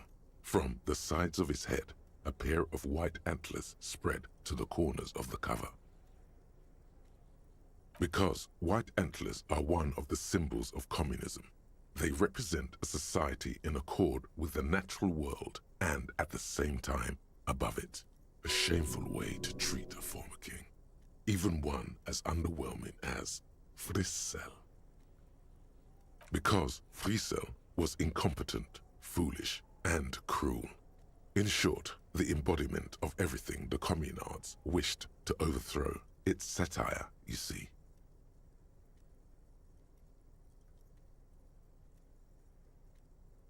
To your disappointment, there aren't any full-color pictures to direct your attention. Just column after column of closely set text, interrupted occasionally by little doodles in black and white. After rifling the pages with your thumb several times, you return to the table of contents. The magazine is divided into several sections. International development, Kunst und Kultur, and local concerns. Just inside the cover there's also an editor's note. Comrade, as you know, this journal takes its name from Mazov's immortal expression, du cristal à la fumée. This was his way of describing the way the rigid, crystalline structures of capitalist ideology turned to smoke under communism. But, like the structures of capitalist ideology, we too are at risk of going à la fumée. Unlike many publications which are content to spoon-feed their readers reassuring drivel, La Fumée is committed to telling the radical truth, even when that truth may drive away potential subscribers. Only 4 issues in, and it sounds like they've already alienated their readership. So please, if you value our radical Mazovian perspective on contemporary politics, culture, and international affairs, please consider subscribing today. Yours in struggle, the editors.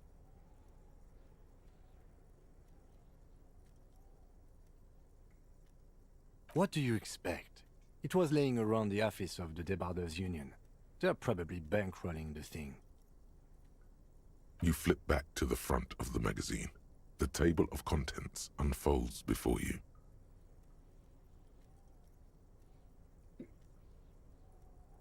This section includes a long, tedious critique of the latest round of free trade negotiations between the EPIS nations and the Free State of Semenine. You also skip over an article about heavy fuel oil smuggling along the Messina border, something about bear wrestling in Samara, book riots in Yugograd. You mean something about bear wrestling in Samara? That doesn't pique your interest there, fucking guy? Face it, you really aren't interested in foreign affairs. You're not even sure where most of these countries are. Bear wrestling. Don't care where it is. You flip back to the front of the magazine. It takes a moment, but gradually it dawns on you that Kunst und Kultur This game's must crazy. mean arts and culture. I won some sketchy rolls. That was just like, I convinced this old lady to give me $130. Cheers, dude. I convinced this old lady to give me $130 to pay off my room charges. It was amazing. Yeah, it was dope. Why they decided to title this one section Invalda is beyond you. It evokes a sense of recognition and fellowship among those privileged enough to understand. As you leaf through this section, you come across several reviews of recent radio plays, as well as a brief artist spotlight featuring a local artist identified only as CS. Lewis? The main feature, though, is a long essay titled Tip Top Tourney, a critical Mazovian perspective. Tip top. This so-called artist spotlight is really just a brief Q&A, made all the briefer by the subject's evident hostility to her interviewer. That certainly sounds like a certain delinquent youth who likes Already to chimes harass you in. from her balcony. Medium success. The actual article is surprisingly light on details, but after skimming a page or two, you gather that it has something to do with motor carriage racing. If you don't follow it, you only ever hear about the ludicrous sponsorships and obscene death toll. You think you're settling in for a relaxing recap of the most recent season, maybe sprinkled with some nice anecdotes about a few of the more colorful drivers. Instead, you find yourself skimming a 10,000-word feature about all the politically problematic aspects of Tip Top Tourney. Where to even start? For one, there's the crass commercialism of its sponsorships, and then there's the practically criminal emphasis on deadly motor crashes. Oddly enough, this article has 2 bylines: Nasteb Encolada Bernal and Exilus Buka. There's no way those are real names. Conceptualization, medium success. Wait, why aren't they real Have names? you ever met anyone named Exilus? Come on. Conceptualization pseudonyms. chimes in again. Once again, conceptualization is from my intellect here. Understand creativity, obviously. See art in the world.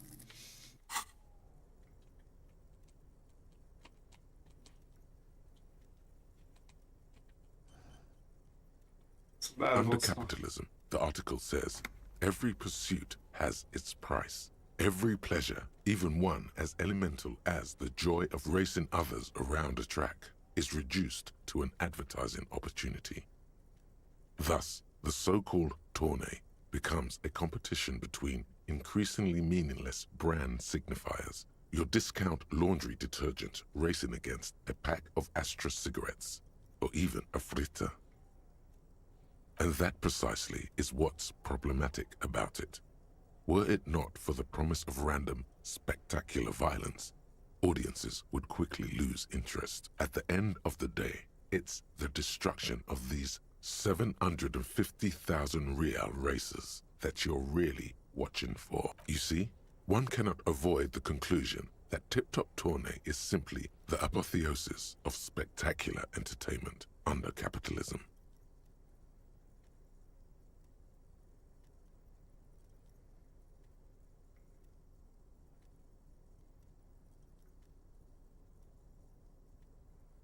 I can safely say the thought had never crossed my mind, Detective.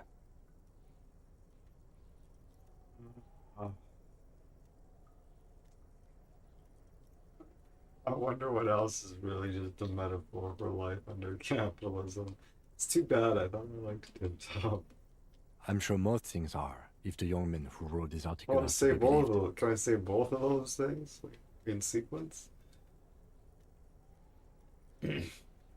If I had to wager, I'd say they've never even seen the inside of a motor, much less a motor race. I take whatever they write with a large grain of salt. You flip back to the front of the magazine. The table of contents unfolds before you. Unsurprisingly, much of this section is taken up with articles declaring unqualified support for the dock workers' strike. You skim the headlines. Paint the harbor red and white. Martinez tames the wild pines. A city in revolt. First we take Martinez, then we take La Delta. Finally, there's a brief article by the writer, G. Martin, accusing the owner of the Cape Side apartments of illegally attempting to evict certain communist tenants simply for not having paid their rent.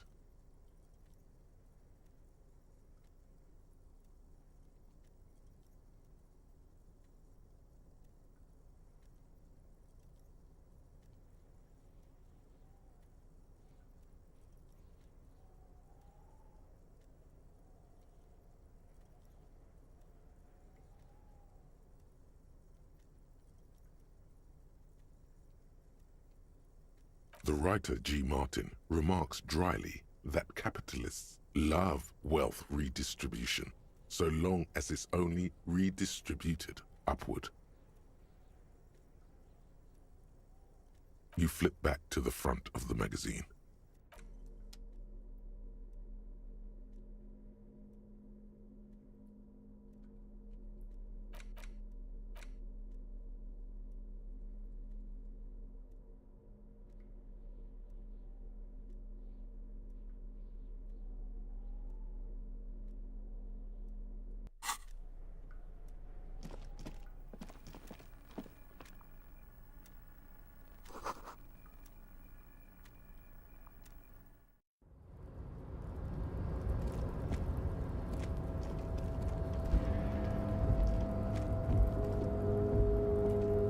Looks like someone left his tarpaulin cloak hanging on the railing here. The white rectangle of the Revachol Citizens Militia is clearly visible on it. This is your cloak. You can feel it. I'm taking it. As your fingers touch the tarpaulin, it almost feels like the cloak wants to deliver a message of comfort through your fingertips. I will shield you from the elements and give my life for yours. That's what the cloak is relaying. Damn it, too bad I brought this fucking rain jacket now. Maybe it's better that I'm wearing the raincoat right now, considering it's raining.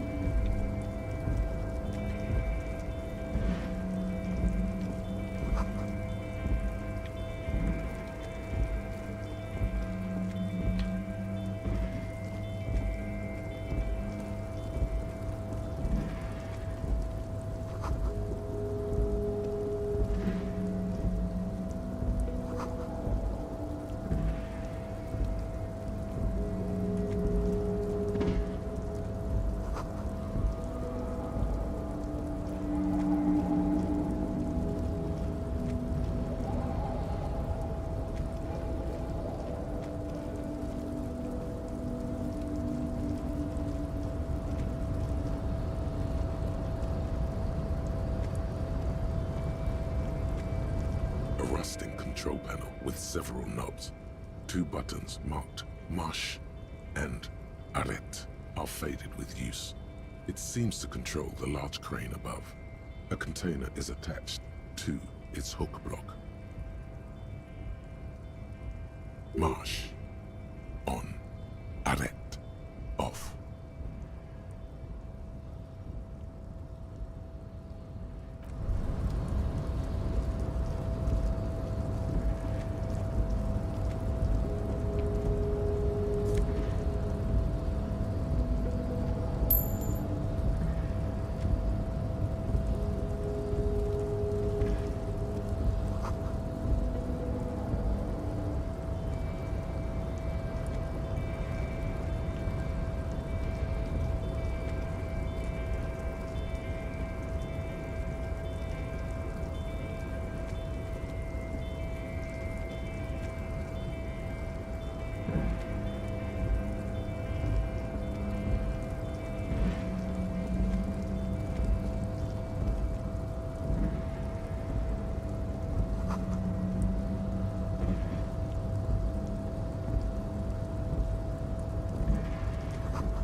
Before you is a walrus of a man seated behind a large desk. He looks up from his work, not the least bit surprised to see you. With great effort, he straightens himself up in his chair, yet says nothing. He simply stares at you. A typical power play. Wait for him to speak first. Show him you've got a backbone. The one good eye of this man fills you up without even flickering. The other, his lazy eye, is constantly moving like a goldfish in a tank.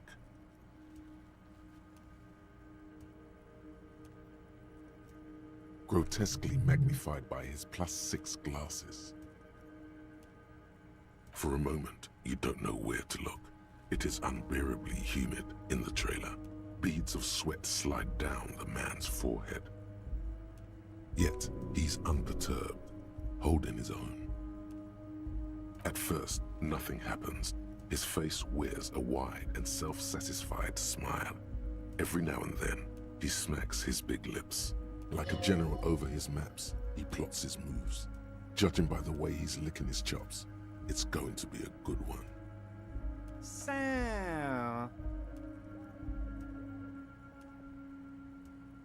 Mr. Dubois, Mr. Kitsuragi, how nice that you found a moment to pay a visit to the Debardairs Union. I'm Everard Clare, head of this little operation here.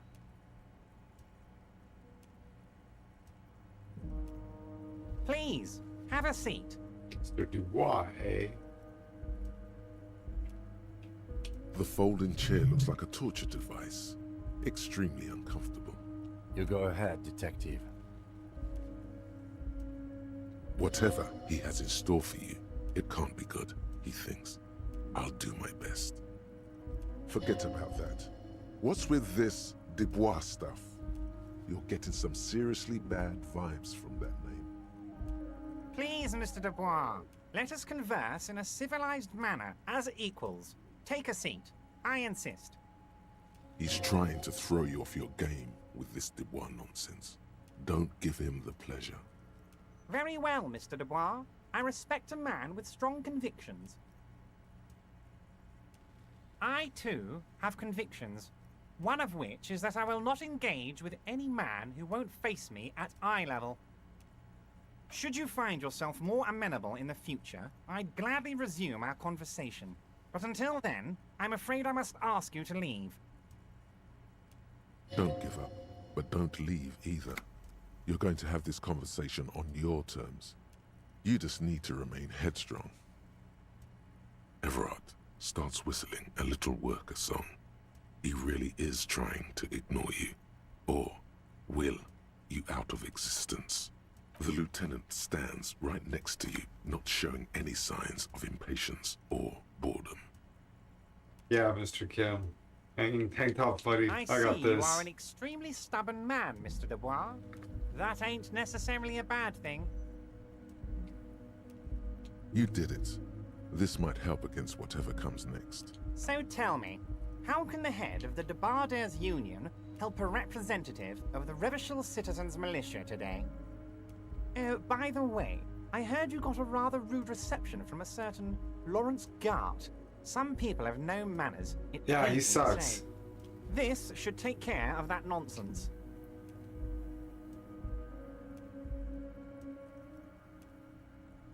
It should be Okay. sufficient to cover your expenses for a few days and patch over your differences with a cafeteria manager. Go ahead, take it. Hey, that's 25 real. That's good money. Think of all the stuff you could.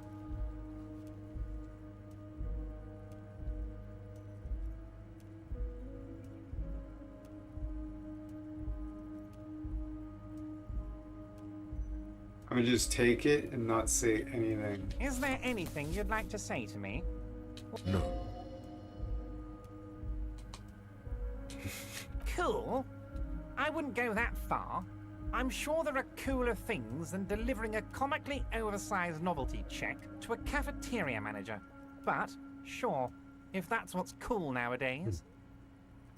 Now, I'd like to set your mind at ease about one other matter. Your lost gun. Let me assure you, Union people are on it as we speak. I've got my best hounds looking for that lost gun. His slug-like lips move, but all you hear is an echo. Lost gun, lost gun, lost gun. The world is swallowed by a black hole of fear. Only two words escape its gravitational pull. Lost and gun.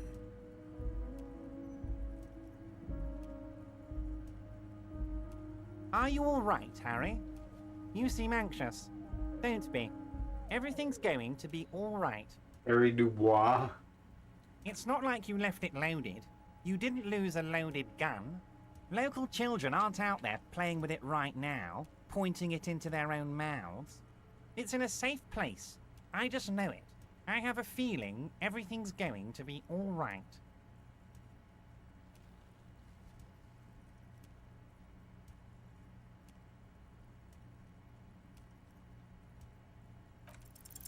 God, you're sweating. Your knee is jerking. You're about to cry, aren't you?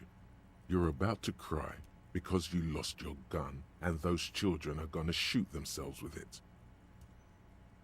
Mr. Dubois, you don't look so good.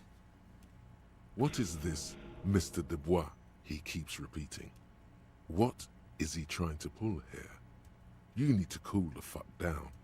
Chill.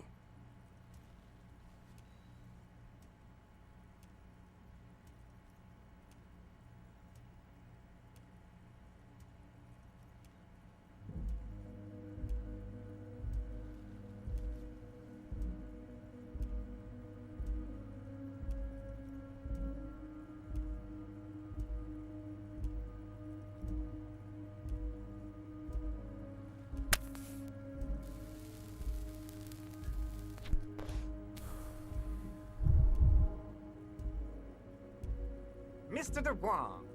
Mr. Dubois! Harry! I'm gonna smoke.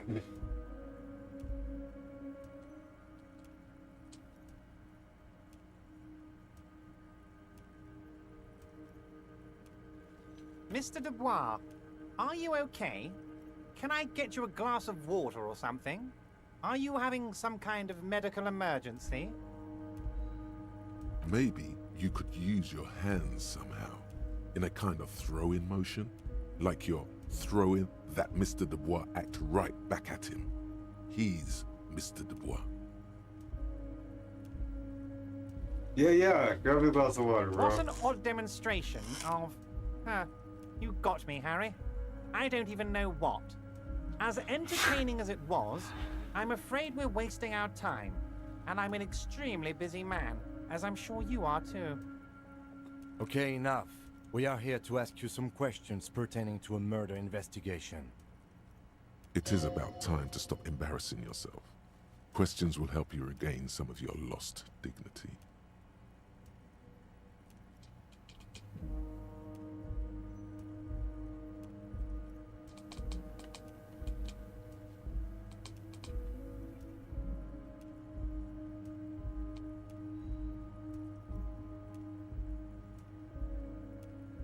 Oh, that's very nice. I haven't gotten around to her yet.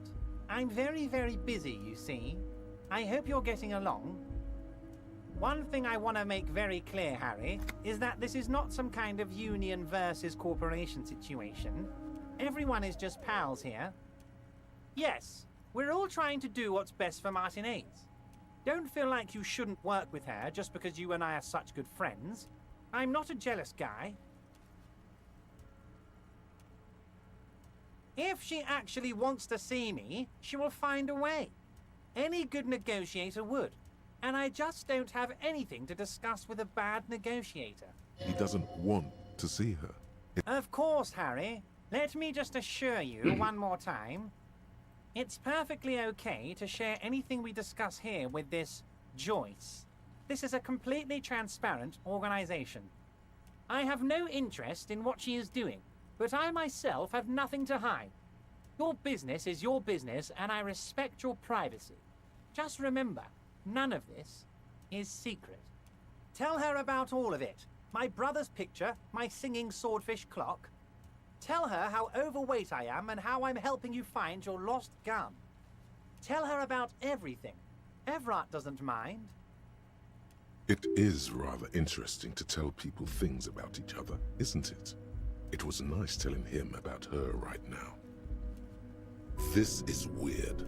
Not nice weird, but okay.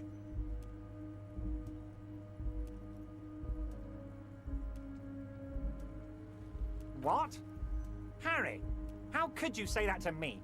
You know I appreciate a joke as much as any Johnny Fat Guy, but I can't take slander. Are you actually investigating this?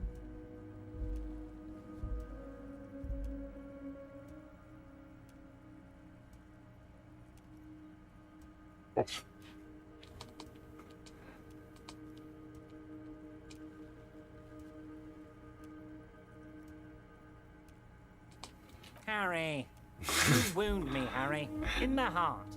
But I trust you to put this to bed. Do what you must, and let's change the subject, shall we? Thank you for your understanding. We will continue to do. You too, Lieutenant.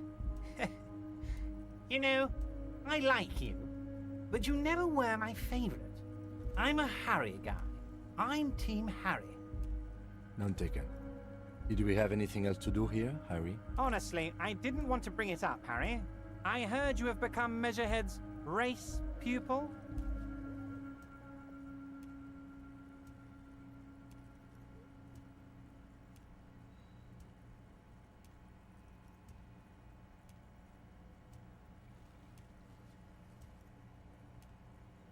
Of course, Harry, of course.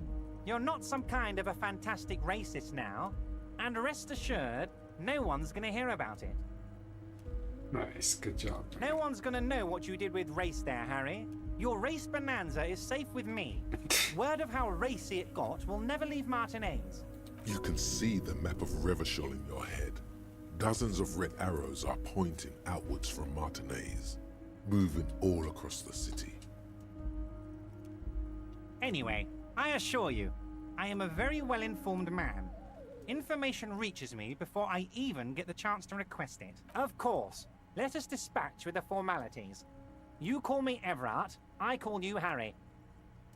That's what the hanged corpse called you, Harry. My God, so it's true.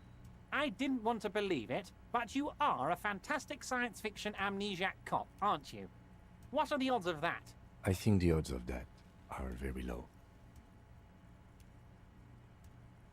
I assure you, there's nothing to be ashamed of, Harry. You're among friends, and the good news is... I have a big fat folder on you, Harry. I'm sure you have a lot of questions to ask.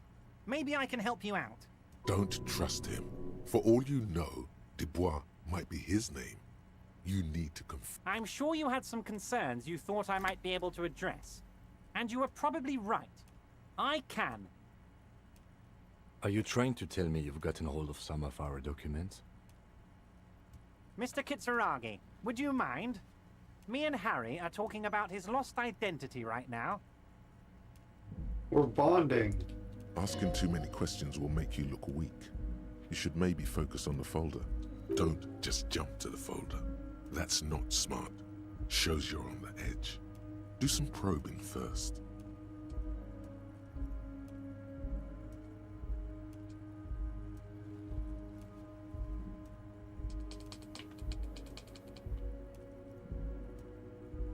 It's Harry. Harry Dubois.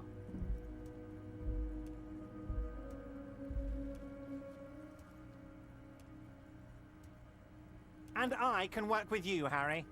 Now, what else can I do for you? Ah, this? My friends in your organization gave it to me, Harry. I find that very suspicious. May I have a look? I'm afraid this is meant for Union eyes only, Mr. Kitsuragi.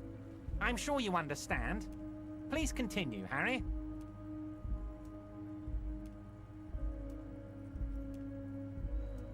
It's Harry.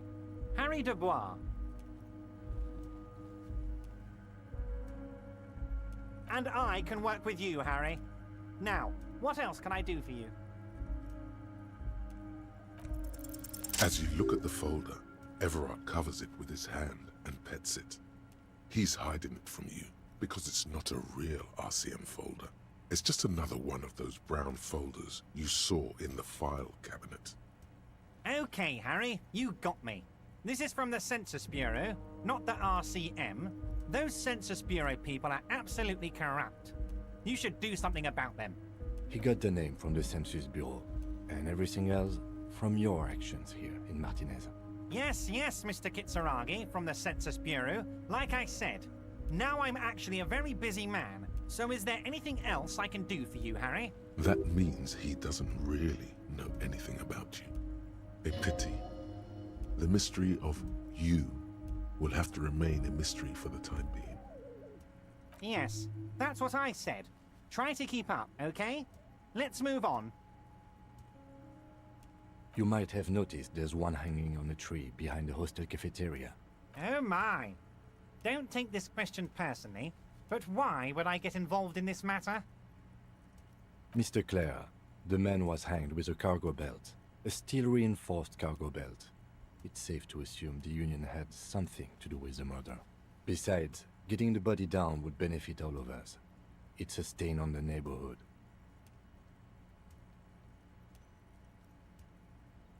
I can certainly see how having him up there might start affecting some real estate values.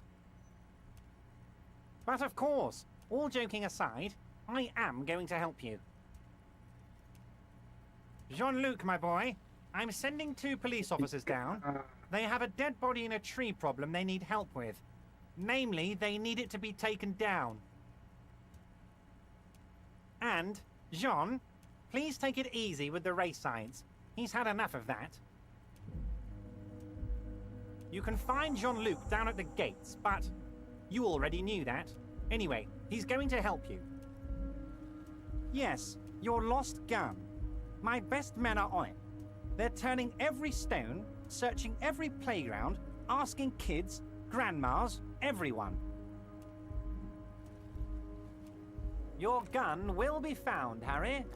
Let me assure you of that. It's just a matter of time and effort. The only way to find it seems to be working with him. He might even be holding your gun hostage.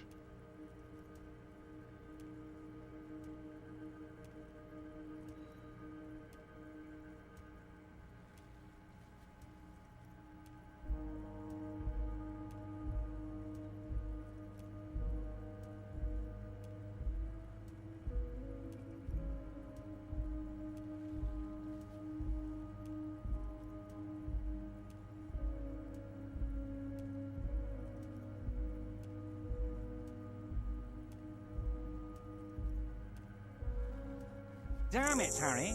That's exactly what it means. I'm only kidding, of course. He is not. Of course. I understand. We help you, you help us. Oh, of course. That's your main thing here. That's why you're in Martinez.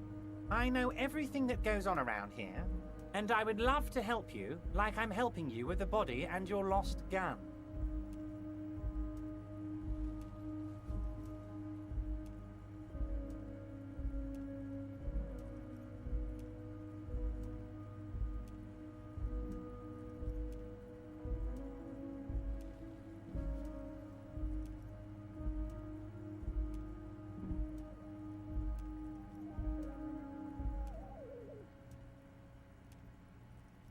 I mean, it's no secret that the lynching is connected to the strike.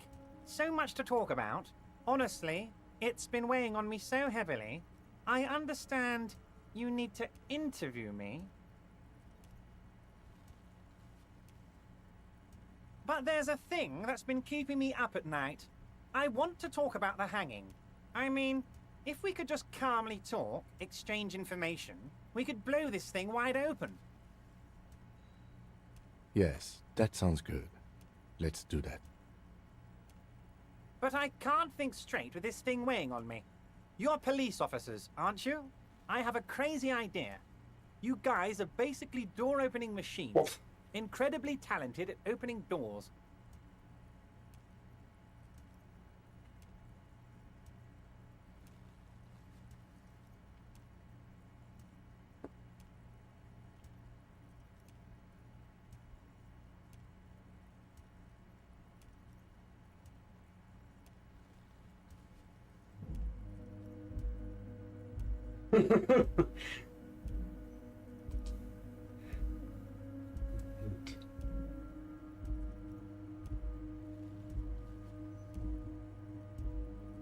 I'm not sure I understand.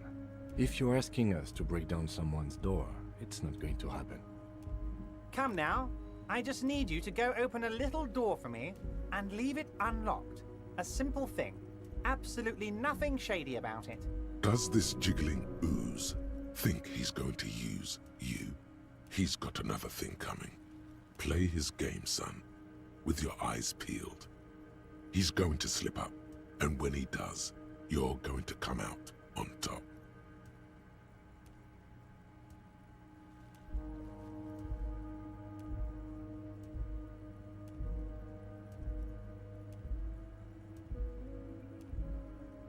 Oh, no one's. It's just a weasel.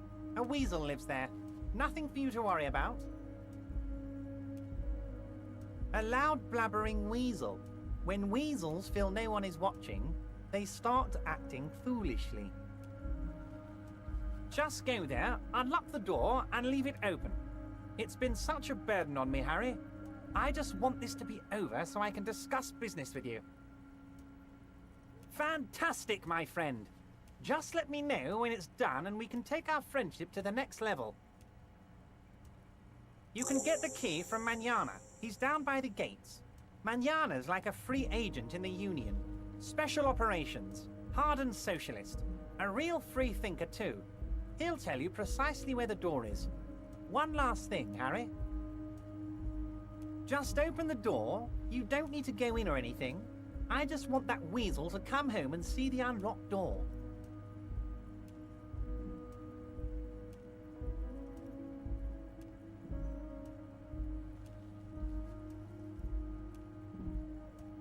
Wait. You need this to get in and out through the gate.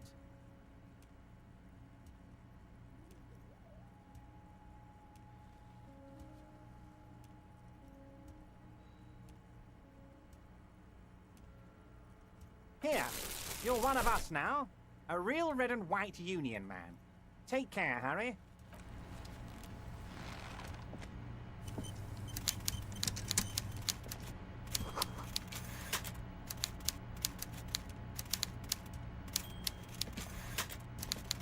Yes?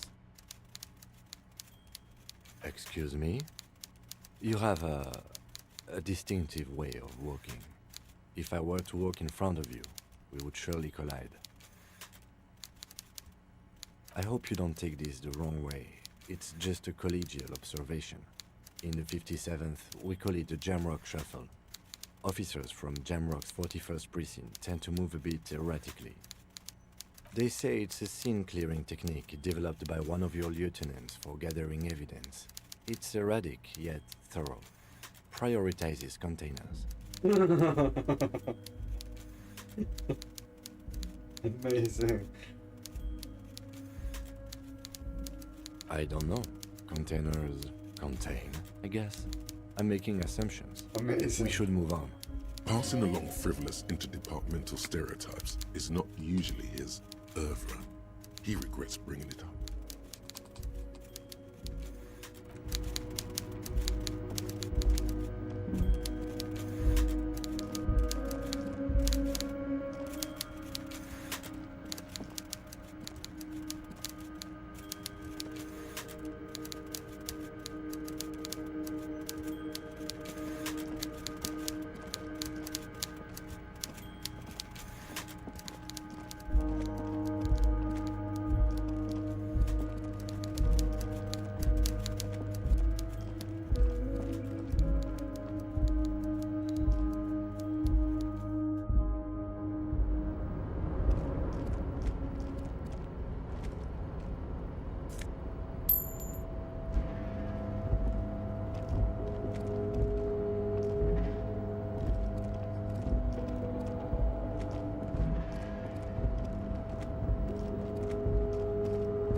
Yes?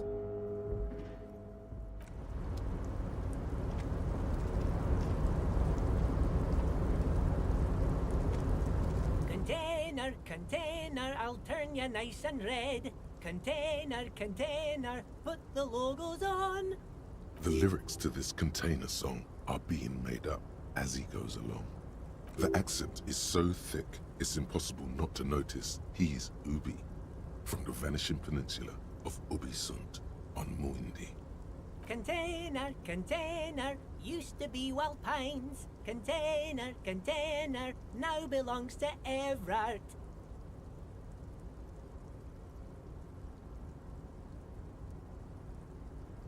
Everard, Everard, Everard, he looks after everyone.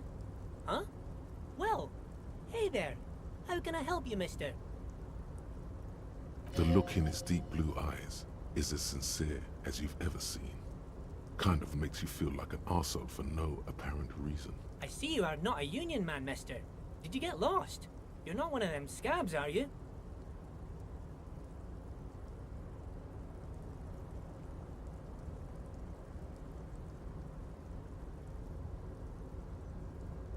I mean, I don't personally mind. Folks is just folks, you know, and folks gotta eat. Just some of the other guys don't look too kindly on the scabbing kind, if you know what I mean, mister.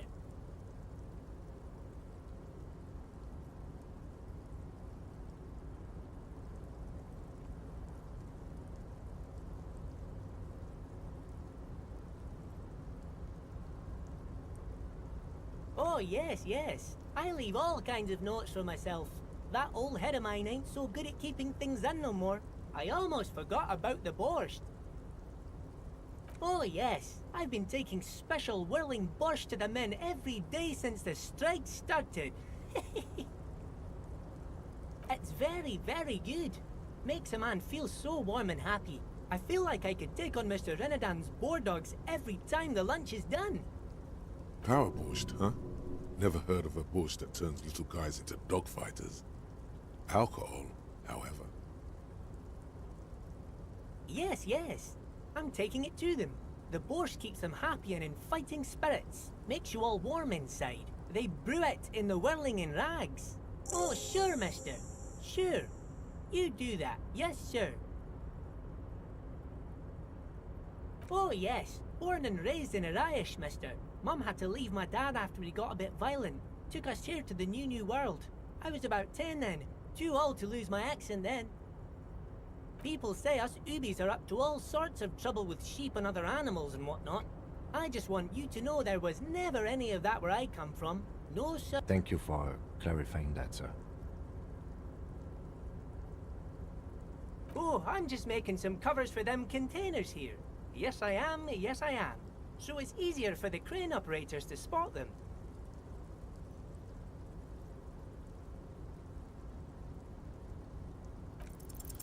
The containers in the yard are green in Wild Pine's livery, and the mountains rising behind Leo is all red in Union colors. Got some sketchy rolls, like that is. It's like some red infection was spreading outwards from the container yard's core.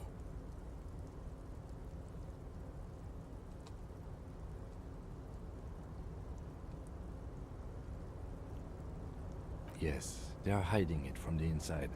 All the red containers have the Debarders Union logo on them.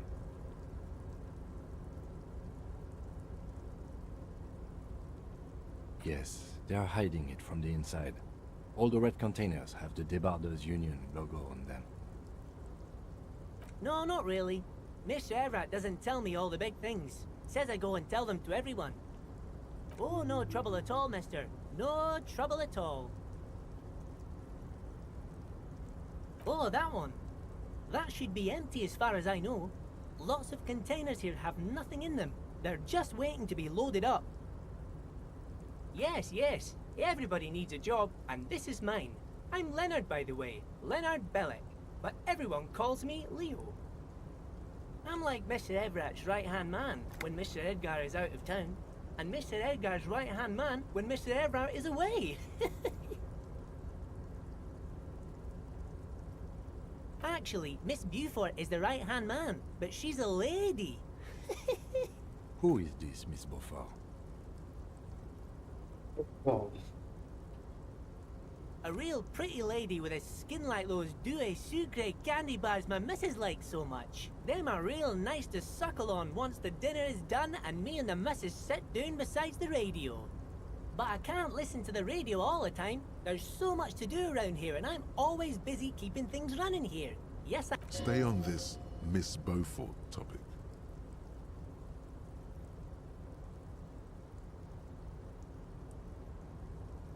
Oh, Lizzie, she is a real sharp tool. Mr. Everett put her through some fancy school and everything, east of the river. 4 years she was gone, and when she came back, she was all fancy and lawyerly. But she's a real nice girl. Grew up in this here neighborhood, knows everybody and gets along with everyone. Real pillar of the community one day, I'm sure. For a fraction of a second, there's sadness in his eyes. If me missus and me was to have a child, I'd be real happy if she turned out like her. But she can't have kids. Dr. Lemaitre said so, and she knows about such things. Been a doctor for almost 50 years, she has. So Everett trained a lawyer named Miss Beaufort. Interesting.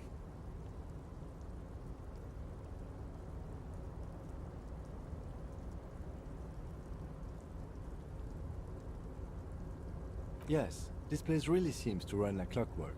Keep it up, Leo. Well, thanks a lot. Coming from you, it means a lot, really. Sometimes I feel some of the guys don't really get how much I bust my ass for them here. But you guys are alright. The white rectangle on your clothes might not mean an awful lot in Martinez, but the recognition from an authority figure made Leo's day. Oh, most of the guys are down at the gates, keeping the scabs from coming in. We're on a strike. The whole union is. You don't have to work when you're on strike. Ha! We haven't worked for 2 months now. So no one is working? Not everyone is down there, of course. Mr. Everard is in his office, where he always is. And Jean-Luc is guarding the gate. But Titus and his boys got into some drunken trouble and Everard sent them on a nice vacation. For a week or so.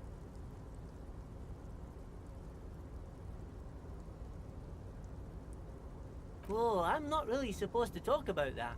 That's union business. Him and his boys stirred up something in town.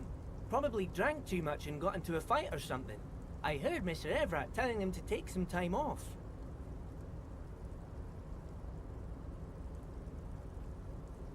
I guess the boys got a bit too rowdy and had to let out some steam.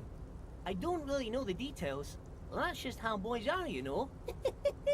I haven't been in a fight since I was in middle school. Easy, Leo. Let's keep this on the hearties.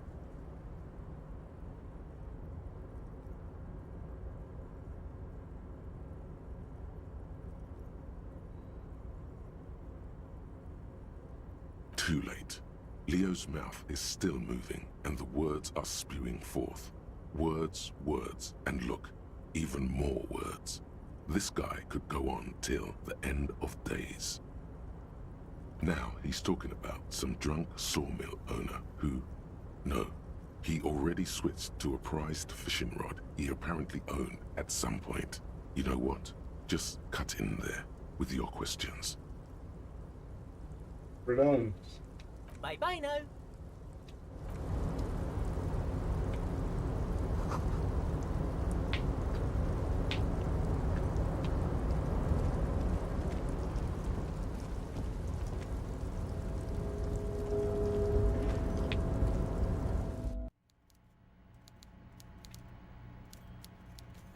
Oh yeah, okay.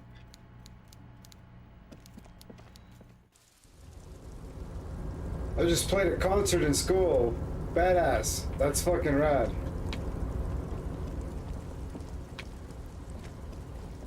Tell me about it.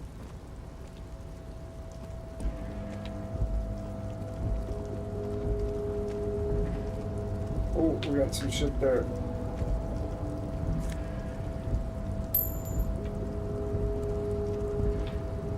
I'm almost up to, I got $7.53 again.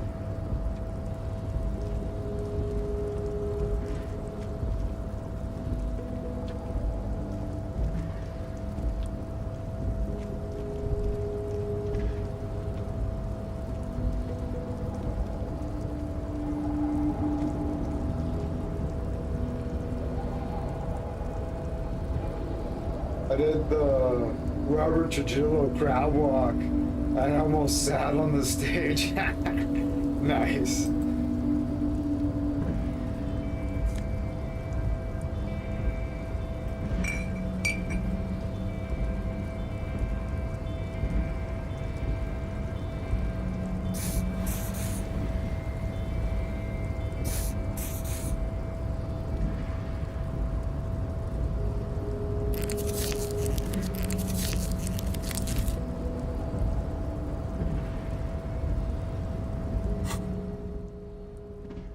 I almost fell. It's like, ooh, that would have been so fucking embarrassed. No, that's wicked. That's wicked. That sounds awesome.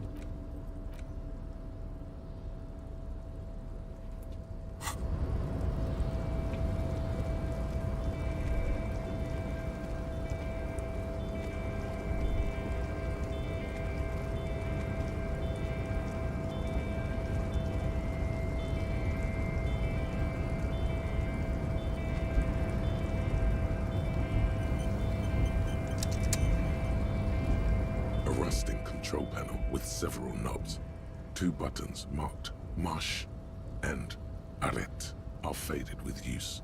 Like a time strap. Gotta get strap locks, bro. Above. A container is attached to. You don't need its to get hook. strap locks. Just put a washer on there. Fucking screw it in.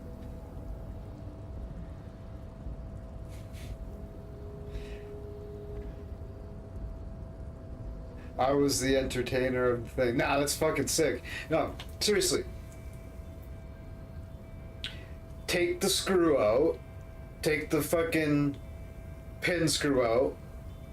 Take your strap and put a washer in there, and then just screw it back in. And then you don't need strap locks or anything. But then your strap is just part of the guitar. It's just screwed in. Easy peasy, easy. You just need 2 washers. Just throw some washers on there and just screw it in. Done. And it doesn't cost you like 25 cents, 50 cents. Marsh. On. Arrête. Off.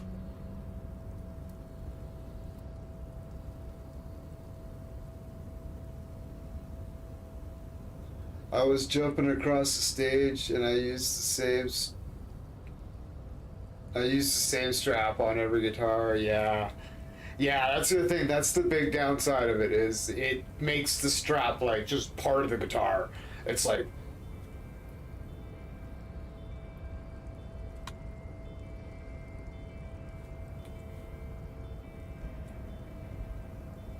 you can get those shawl or strap locks. Those are cool. I'm pretty sure you don't have to buy the whole set every time. So you can have the one things on your strap, and then you can just have the other piece on your instruments. All right.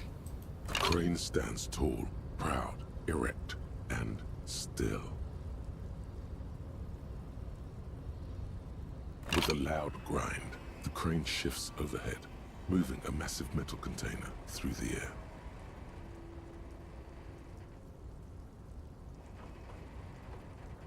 Uh-oh.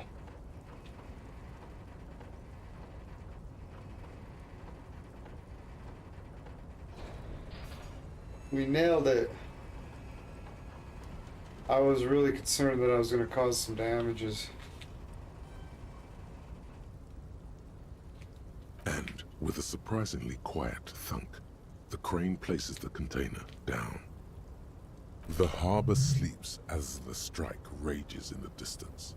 The crane can rest again, now that its purpose has been fulfilled. Moving this container, of course. For this purpose it was built. For this purpose it has acted. And now it will rest. I can't see how that was. My worth friend it, broke his snare except for drums seeing in the crane middle of the action, song. which I admit was satisfying. Classic.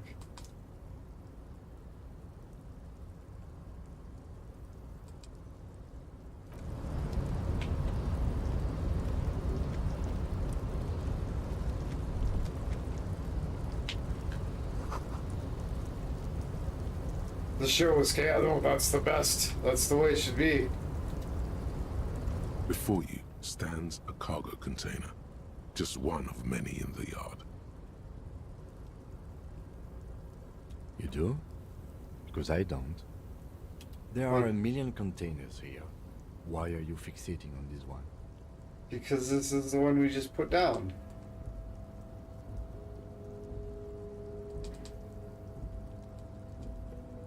You just picked one out because you wanted to interact with a cargo container. We are not here to interact with containers. We are here to talk to the Union, right? No reply. You attempt to turn the handle, to no avail. To your left, the lieutenant considers your actions with some puzzlement.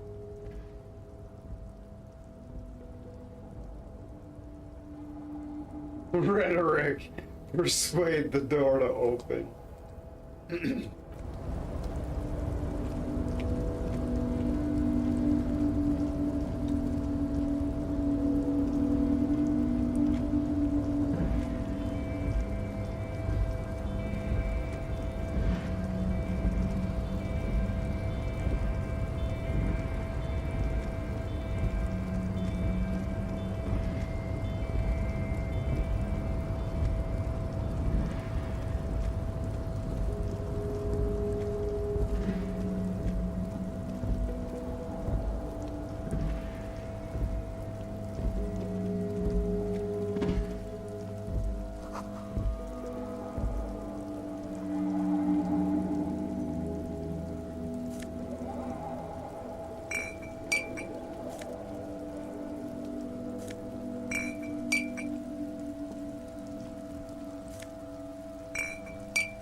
Here, Mr.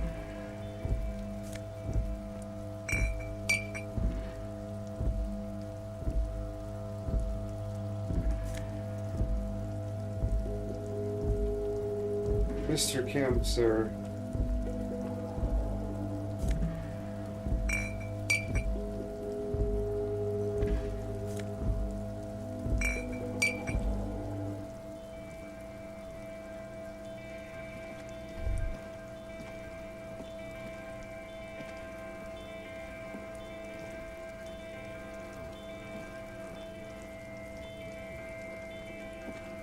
This is the night watchman's booth. The name on the door reads, Rene Arnaud. If you must. But please hurry. We are pretty easy to spot up here. Nothing incriminating catches your eye. The cabinets are clean and their sparse contents meticulously organized. It's a black and white photo of a young couple out in a street fair. The man, Rene, is dressed in a Royal Carabinier uniform. The girl is young. Rene looks like he's about to smile. This photo must be tied to some old memory. Why did you take that picture of René? Distinction. I'm making.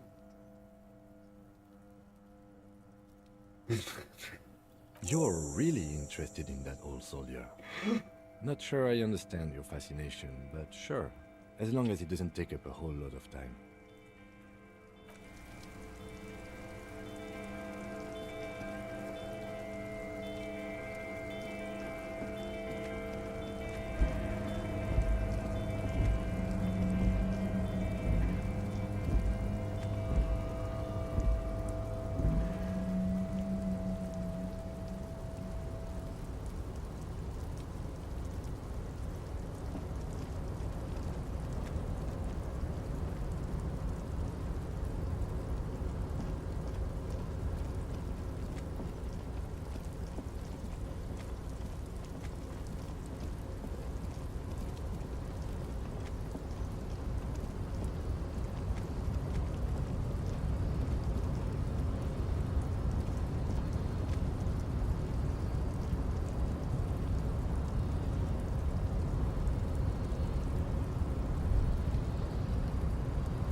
There she blows. There she blows again. An imposing combination of a punch clock and a payphone is looking down at you from the wall. A note on the side says, tokens unavailable due to strike. Use change.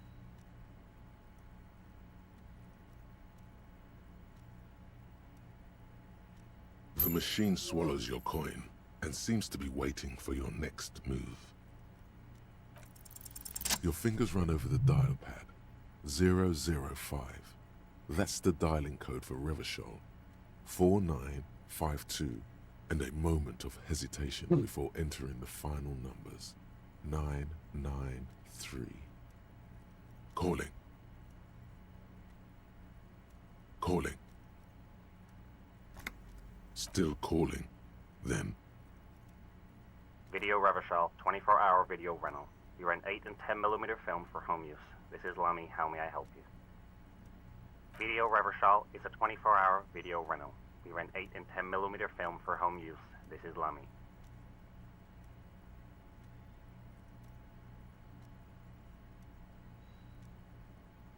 Sir, I don't know. It's a video rental. Maybe you rent videos here. No.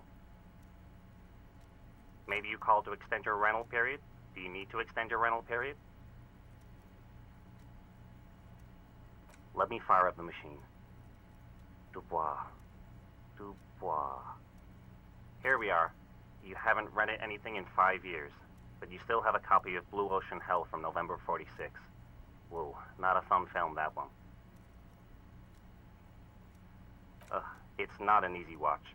After the death of his daughter and subsequent divorce, Ziemsk immigrant Egidius Wojcik tries to come to terms with the onset of dementia. Jesus. No wonder no one's been missing it. Still, it would be great if you could return it to us. We're on the corner of Voyager and Maine. You haven't rented anything for 5 years. It's awesome. On the corner of Voyager and Maine, a large neon sign hangs on the side of a building. Video Revachol, 24 hours. It's raining and there is almost no traffic on the street.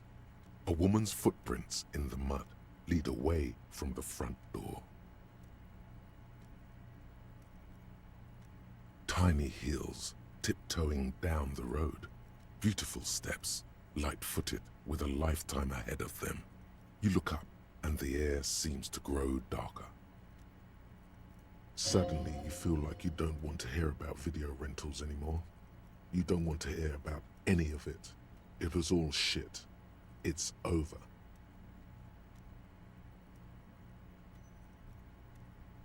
That's enough for you today. Let's conclude this call.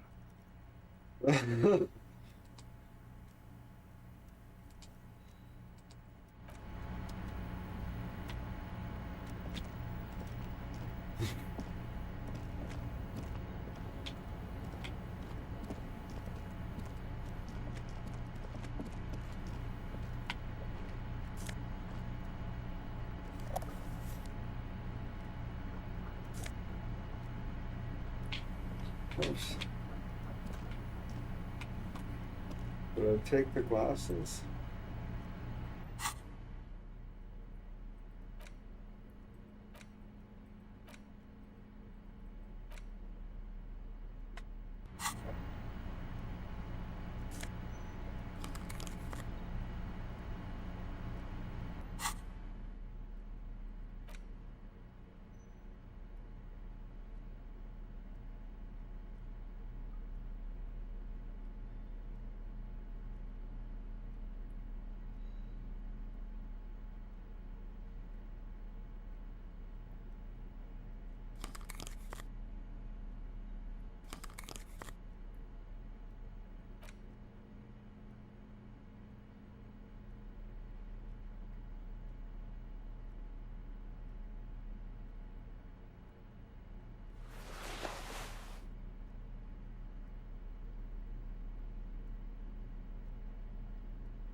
Yellow garden gloves, nice.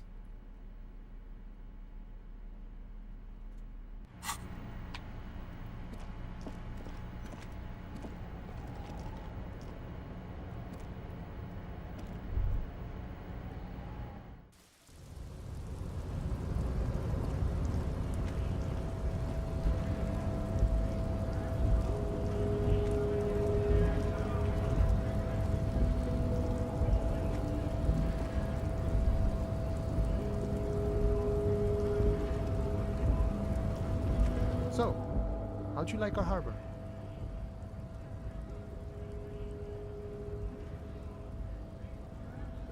It's but a rest area on the path leading across open plains. Right, you talk to the boss, eye to eye, like men of the plain. If you have any more questions, I'm set to talk. The mercenary, eh? Who could have killed him? That's indeed the question. Why even do such a thing?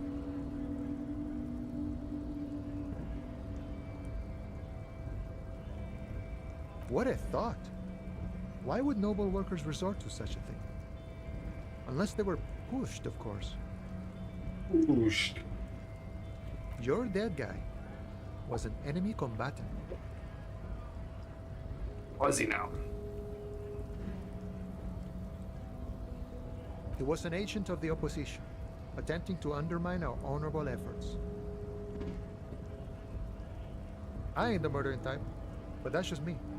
Large organizations like our union have all sorts of men. With All sorts of skills.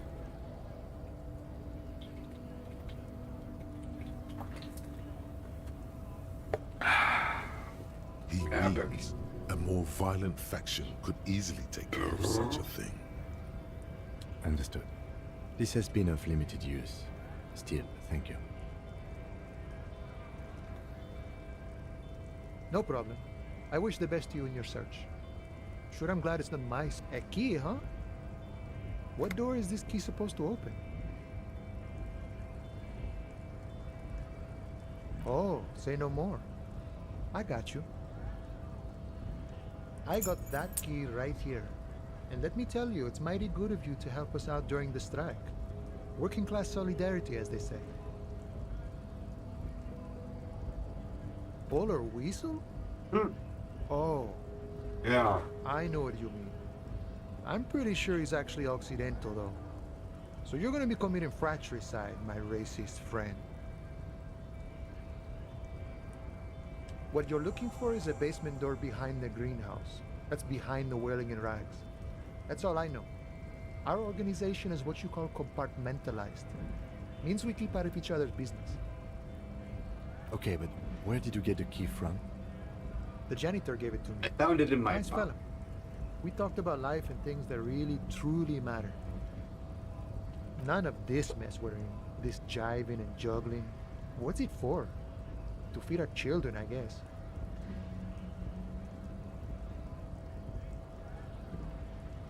Yes. Anything else I should know about this? I'm more of a philosophical dock worker. I like to talk about the big picture stuff. Who I am, who you are, what we are fighting for. Who he is and what they're fighting for? This is interesting. We're Why are negotiating you our- striking?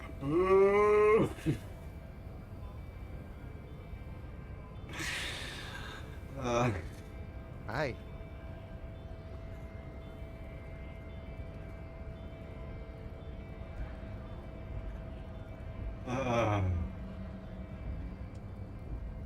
This stuff, they already covered.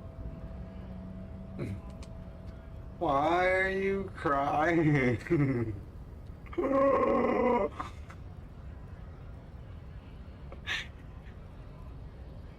That's still like the funniest shit I've ever seen. Why are you crying?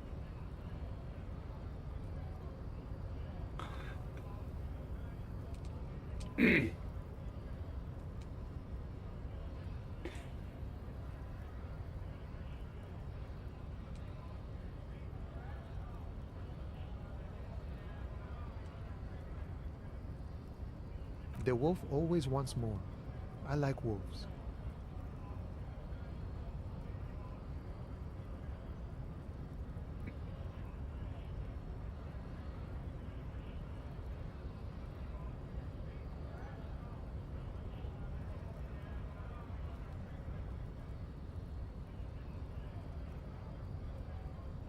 All of it. However, right now we want all the harbor workers to be on the company's board, so they could take part in the decision-making process. I should take a shower, but I'm still kind of tired after. Yeah, I don't know. Yeah, you get all jazzed up. You're like, oh, I'm tired, but you're just like buzzing.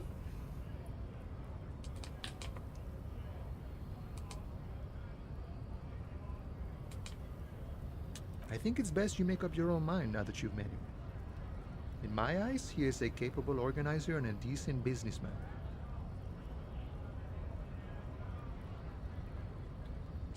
I guess you kind of get to be the village chief. He oversees the harbor, makes deals with the owners or other relevant parties, watches out for his own. By that, you mean corruption? By heavens, why would he not be corrupt? We live in a harsh and disordered world, see? And in this world, the old man is corrupt for our benefit, and we know We it. know it. Appreciate it. even. He is, personally, not too lavish. He is reasonably lavish, sure. That's his prerogative. It's not like you want a saintly demeanor on a corrupt motherfucker.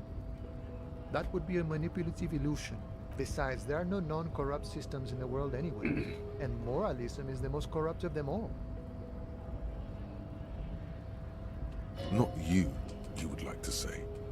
But then there's that weasel. No. I don't think I'm a communist. Seeing something of value and saying I want it all to myself is a much older and simpler notion. No sign, even a weak child can think it. The only things holding someone back are I can't and I shouldn't. Just the way the world works, boyadero. Sure, I've had the necessary free time. Fortunately, there's always time. The look in his brown eyes conjures up an understanding. For him, having command of his time is the most important thing. It all comes together now. The way he speaks about scabs, his general attitude. He's a follower of a 500-year-old Franco-Nigerian Boyadero code, itself an appropriation of Vespertine cool. That of a noble peasant or a traveling herdsman. True to yourself, independent in your actions, loyal to your friends.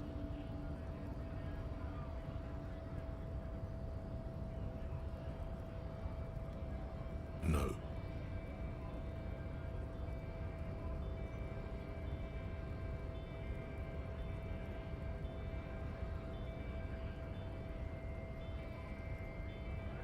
No.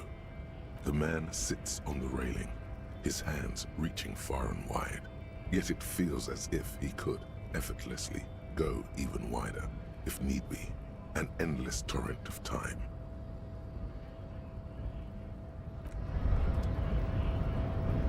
Hey. Psst. Psst. Hey, yes, you. Word on the street is you're ready to start building communism again. You keep saying things like, down with the bourgeoisie, eat the rich, sodomize the landowners, impale all people who have more than 25 real in their pocket, literally murder all human beings regardless of their political beliefs. That kind of stuff.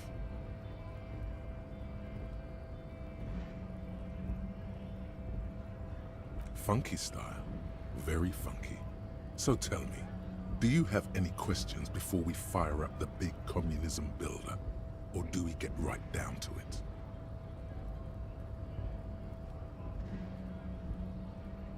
Oh, damn. Oh yeah, get the firing squads and the animal wagons ready. Oh, wait, what?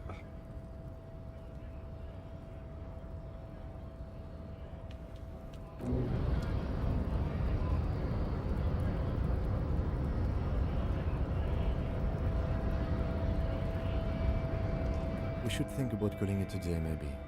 The nights are still miserably cold this time of year. We can pick up where we left off tomorrow morning.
The tear machine stands in the corner. Your bottles clunk into the machine. And the money... Do you know what you should do with that money, kiddo? Only got $8 though. What if I could return the fucking raincoat? I've got this fucking police jacket now. I wanna kind of do a little quick walk around, run around, make sure there isn't any garbage cans I can check again. Because apparently fucking bottle picking is part of the game.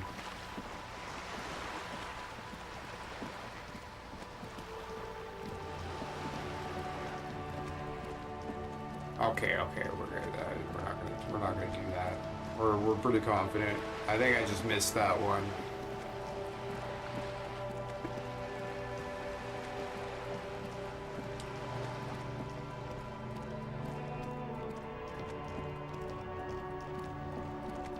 I'll find myself on the bench tonight, I think.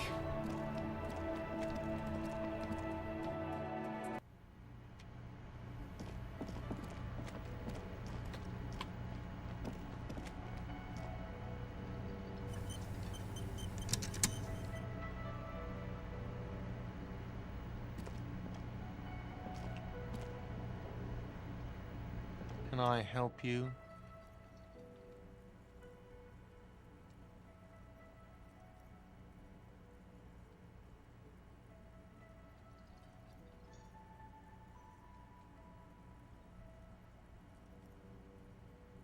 Like, should I do the drinking thing?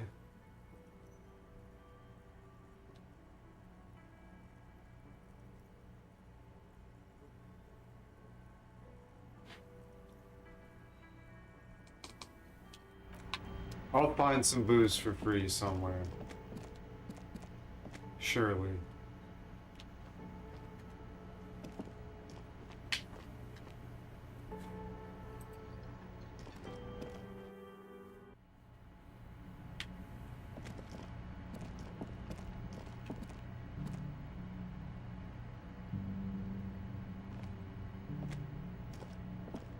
Yes?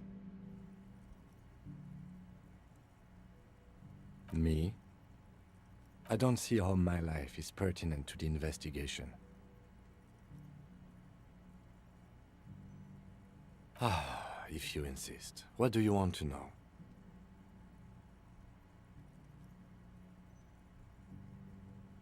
What do you mean? I have no idea what you... The lieutenant's conceptualization skills must be rather rudimentary. The lieutenant is a police officer of the old school. His concerns are material and extrinsic. But this isn't an old school case.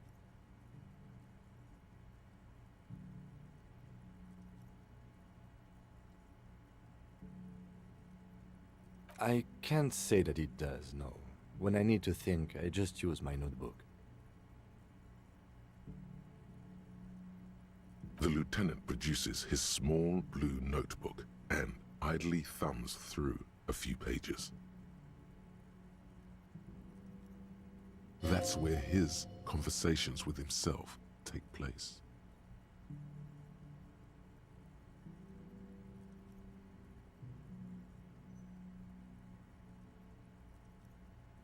We all have our different mediums. His is written. You're super lucid, yet psychedelic. You don't need office supplies to connect to your nervous system. You're special. That's correct.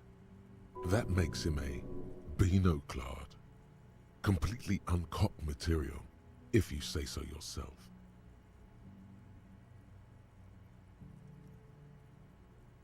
Are they? They are mostly just cumbersome. So are you like the protagonist or like Mr. Kim? I'm definitely more like the protagonist, where it's just like a cacophony of different options arguing with each other. Do this, do this, do this, do this, do this. What about this? Fucking blah, blah, blah, blah. Cloud of fucking chaos. Just different fucking options, choices, and different reasonings for this and that. No, this, what about this? Yeah. You could use a good, normal peer yourself. So this is seeing this all play out like this: the physical instrument, the perception, like this, the empathy, this, these different are all chiming in. It's really cool because I relate to that.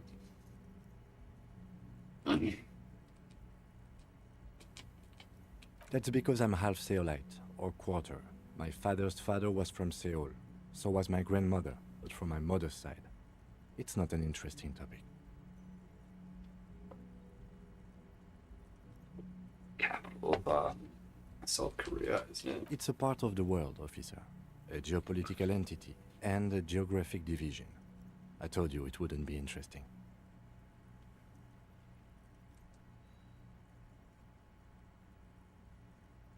You're barking up the wrong tree. I don't speak a word of Seolite. I've never met either one of my grandparents, and I've never been to Seoul. I'm a regular Revacholière. No. Your brain sends the signal to your lips, but they refuse the order. Something is paralyzing them.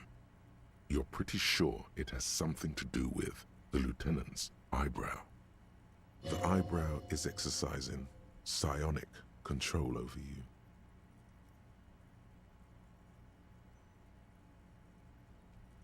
Something the matter, detective? This guy's got authority off the charts. With just the flick of his eyebrow, he's able to make you his thrall. Nothing. You better hope he doesn't abuse his authority. There's a lot of it. Accept your thraldom. I'll accept that thraldom. The lieutenant relaxes his eyebrow, and you seem to regain control of yourself.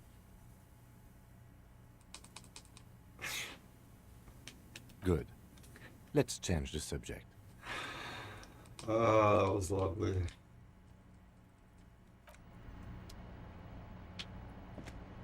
Alright. Good night there, fucking... You gonna come and tuck me in?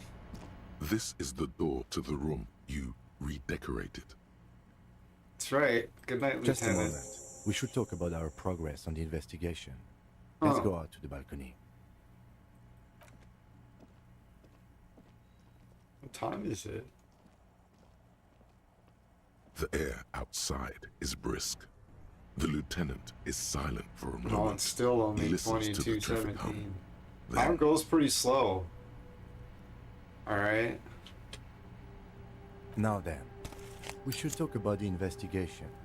But I also feel you're a bit hazy on the RCM. Our role here, our rights, our jurisdiction, basically.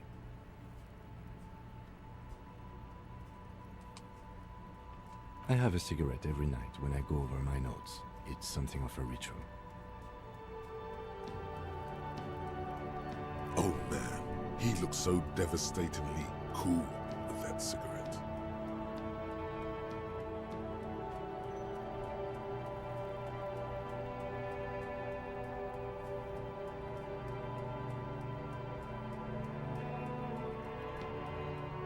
You mean this?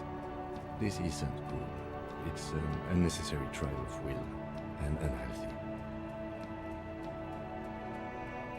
Keeping the habit within the parameters he's given himself takes a lot of focus. You're cold, detective. Again, I only have exactly one every night.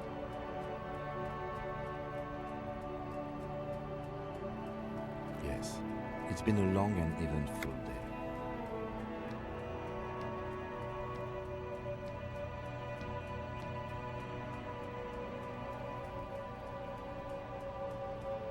Well, we inspected the victim's body, so that's good.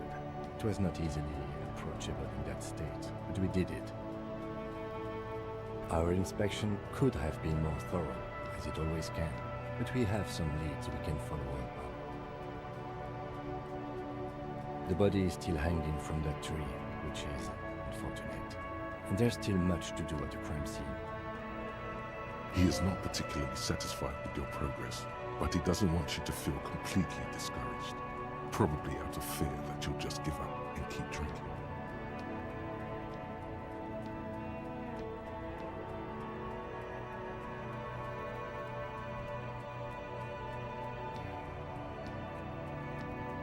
I look forward to that. As for the interviews, We conducted an interview with Everard Clare. He wasn't particularly forthcoming with useful information, however.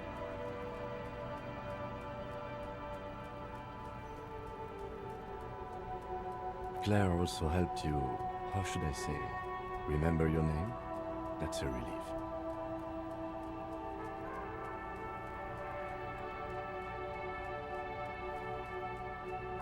Moving on. We tried to interview the Wild Pines rep, but she asked us to do something for her first. Fine, so be it. Mr. Kim didn't know my name? I have a feeling Joyce knows how dangerous the situation really is. We have to get her to talk to us. Above all, though, today was exhausting. What's with all the running? You run a lot. Is that a standard Precinct 41 practice? I have a really good theory about why you're running so fast, son. Just you wait until we get up tomorrow.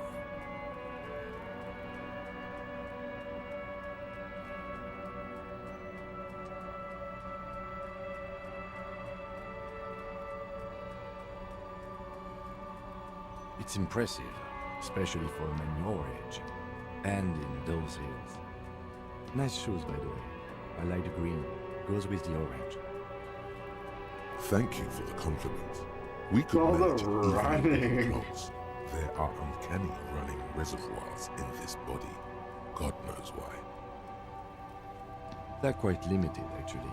The power officers of the Revachol Citizens Militia exercise most frequently is imposing fines of up to 1,000 real for offenses, in accordance with an interdepartmental schedule.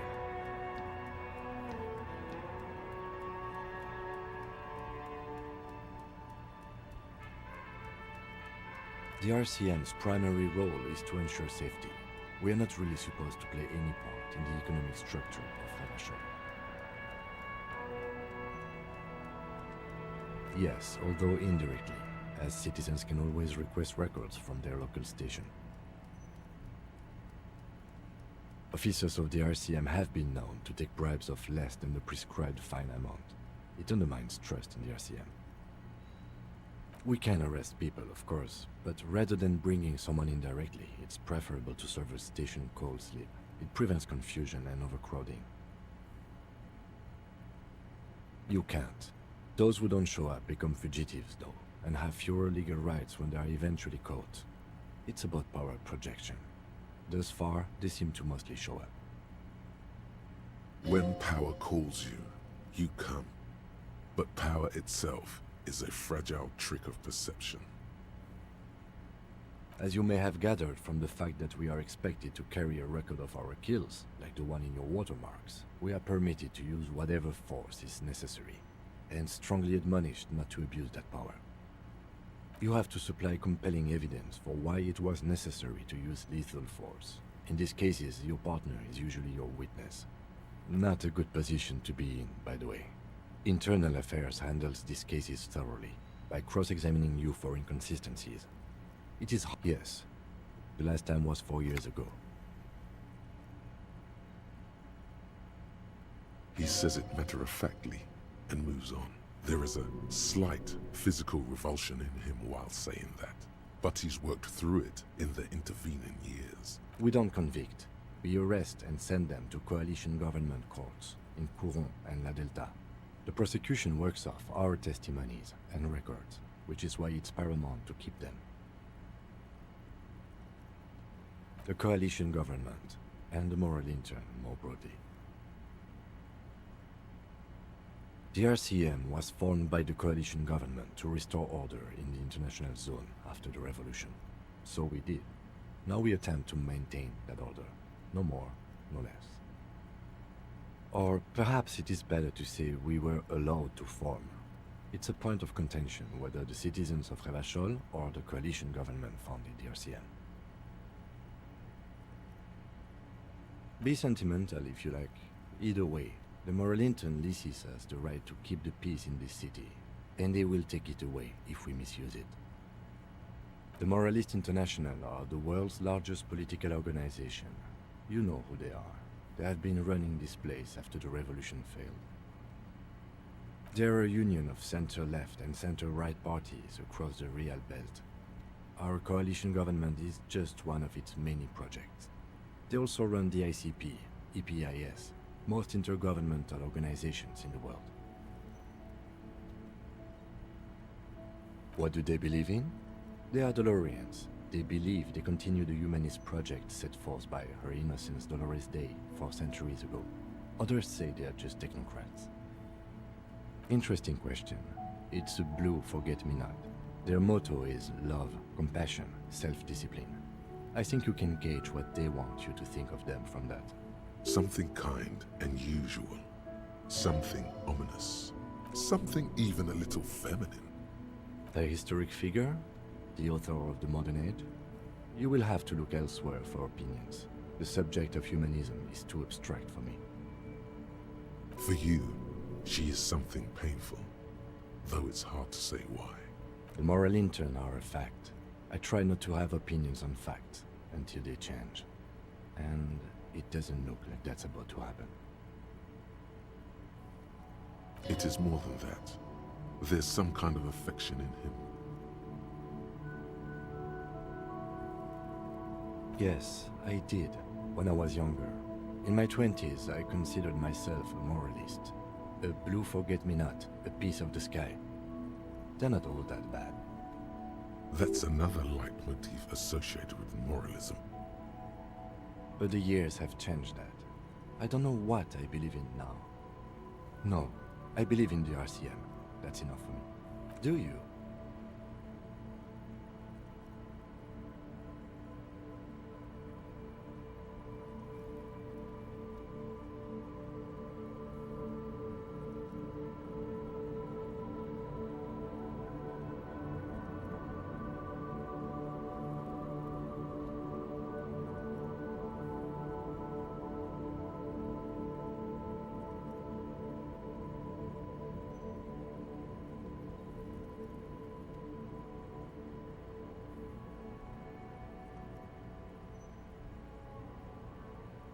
We are in what is called the twilight of international law.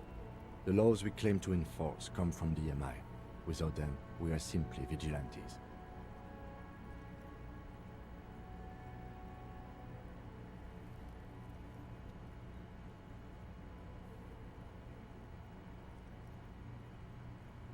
Spoken like a revolutionary, not a cop. But hypothetical aside, in Martinez we already are vigilantes.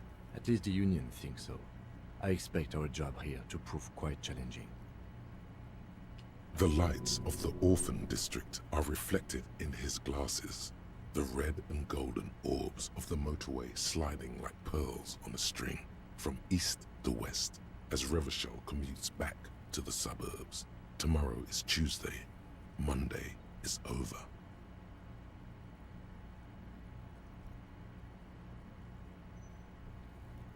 The dying lights of the city shimmer below. Slowly, like luminous clouds, they pass on his lenses. 10:40, day the lieutenant one. looks at his slim cigarette, contemplating the next drag. This soldier is the highlight of the day for me, he thinks. This little stick right here. They really don't like us here. And the mouth on that kid, Kuno. It's different inland, in Jamrock and the GRIH. It's our fault for leaving this place to the dogs, to the Union, to the company, not daring to come here more often. This place has fallen between the cracks, the jurisdictions of our two precincts. We run this city. West of the river is RCM land. It's incredibly hard. Human beings are...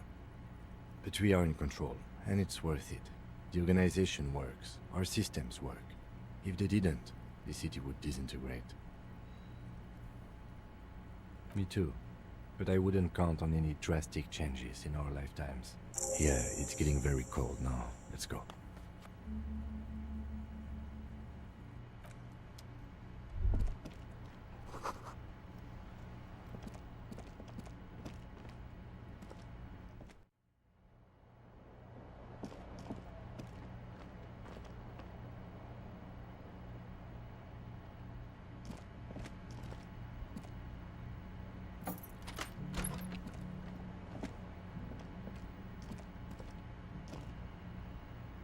Yes?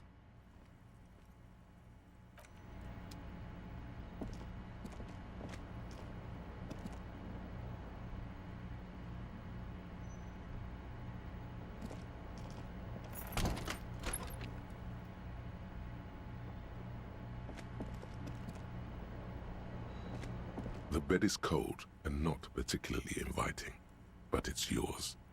The sheets look awful.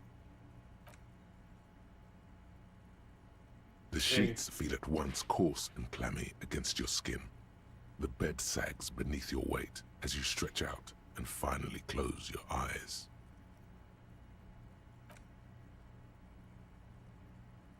And then sleep doesn't come. Maybe it's the bed's fault. It's a little better. Colors, scenes, and half-formed phrases still litter your mind. Part of you is still trying to solve the case, isn't it? Something to do with, what was it that the lieutenant said? Union? And it's gone again. Your thoughts lost between the slowing brain waves. Something to do with, what was it that the lieutenant said? Union? And your breathing steadies. A great silence washes over you until your eyelids twitch in your sleep and images start forming.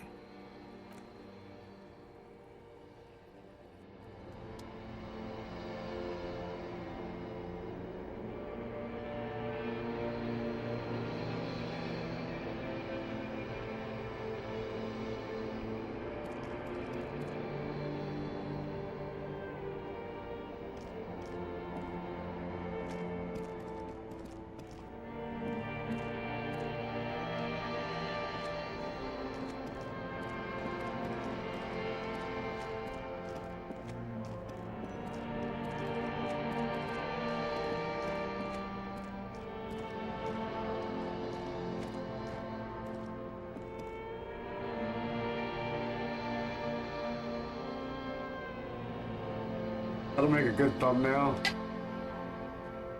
Hey, dead man. Do you remember the scent of your childhood? Do you? What is this? What it says on the can, Harry. Answer the question.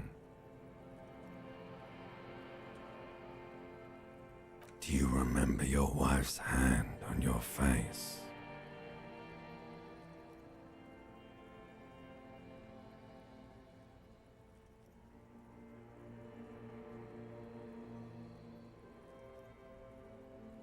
You know who I am.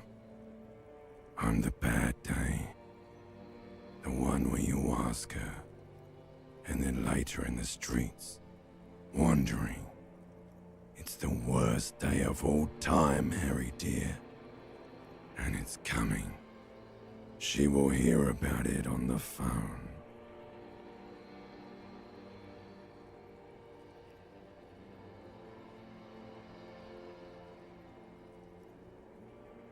Reality will turn into a grotesque nightmare.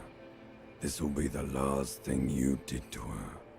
Tell me, do you remember the love of your life? Do you remember the warmth of her thighs, between her legs and in her mouth? Oh no, Funky baby, you stayed. It was the rest of it that left. Or you just stood there, with one hand on the bottle and the other on your dick, watching it go. Tell me, where are your friends?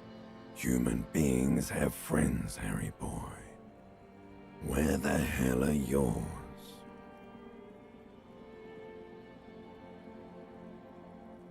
They were only cramping your descent into the abyss.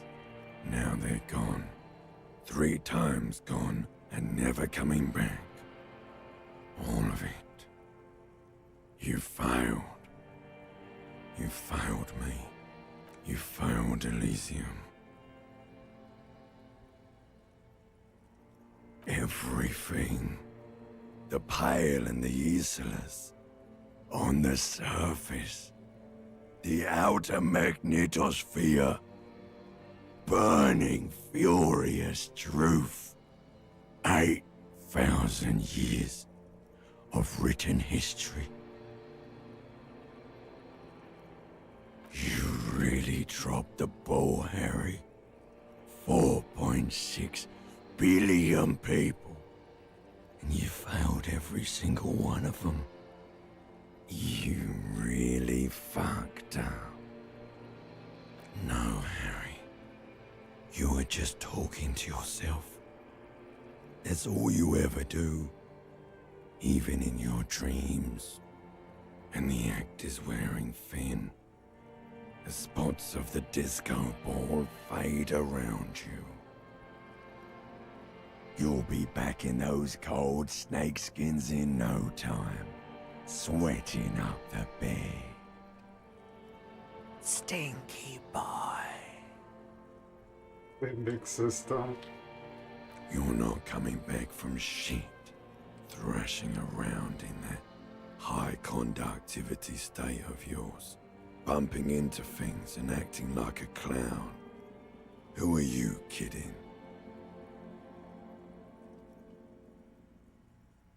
You're trying to what? I can't hear you. This is just a word dream now. Jumbled up garbage. The pictures are gone. The bed rises to meet you. A thin, sleep-like state. More glass than velvet, grinding in your head. So something is wrong. Sleep shouldn't be this bad, this dry, this unnourishing. There's something wrong with your thoughts. Some kind of new type of hangover. Thanks, Nessie. This is a wild, wild game. Oh yes, party boy, and it's worse than the one before. Just think of the shit you saw. Here it comes too, so soon already. A silent alarm goes off in your head like clockwork, barely let you sleep at all. Time to get those clothes on, Harry. Time to go to work in the shit factory.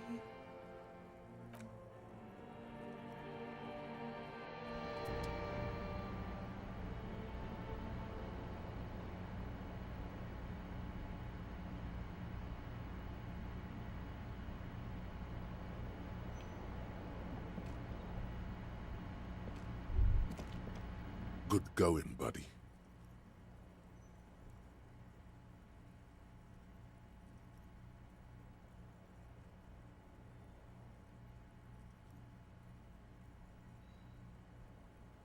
Really?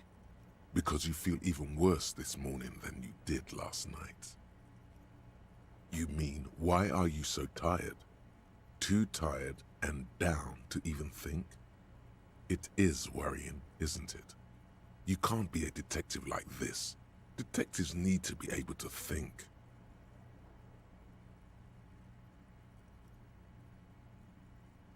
That's not really true.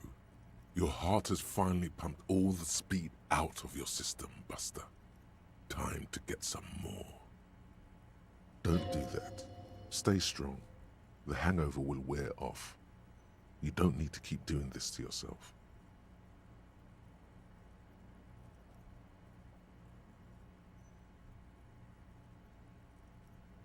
Are you sure? Ready to live as this pathetic shell of yourself for days? Basically, a week. Let's be honest, 2 weeks. Maybe 3. You won't make it. Half the town will be dead by then. You will be fired. Suit yourself, slow, sad shell man. See how you do without your spark.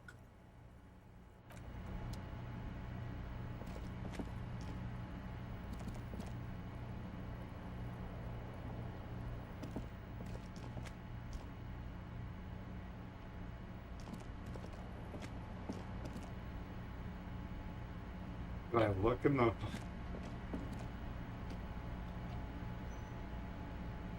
A mirror hangs on the bathroom wall. In it, your face, adorned with the expression.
It's gotta be, yeah, there. Oh. Cafe's open. Mr. Kim's here.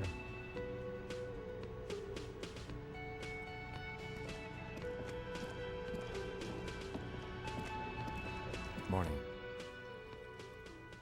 Looks like we can get to work at once. The Union muscle turned up. They look rowdy. We should talk to them.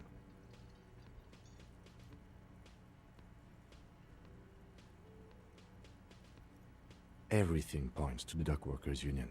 The belt used for hanging him, the circumstances in Martinez, my preliminary information. Which may, of course, all be wrong. But we still need to talk to them, and it won't be easy. I mean ungovernable. Martinez isn't exactly enthusiastic about the RCM being here. They prefer to be policed by the Union. These men here. Men who drink beer for breakfast? There's talk of an armed wing of the Union called the Hardy Boys, who are responsible for state policing. I think it's them. I completely forgot. Sorry, I had a rough night's sleep. It's them by the looks of it. Loud and nasty, just like the manager said. One loose thread less to worry about, and one big problem to replace it. That would just escalate tensions. No captain would sign off on it. Solving one murder isn't worth a conflict between... In fact, even the death of 2 detectives might not warrant an all-out war. So let's keep a cool head, okay? He's not exaggerating about that mortal danger, just calmly factoring it in. Your fists clench and your pulse rises uncomfortably. One more thing before we do. We don't have to talk to them immediately. We can walk right past them, continue with our business. Good. A power move. Purposefully concentrate on something else first. They're in no hurry to leave. They think they own the place.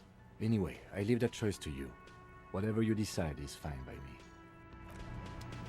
I need to go bottle picking.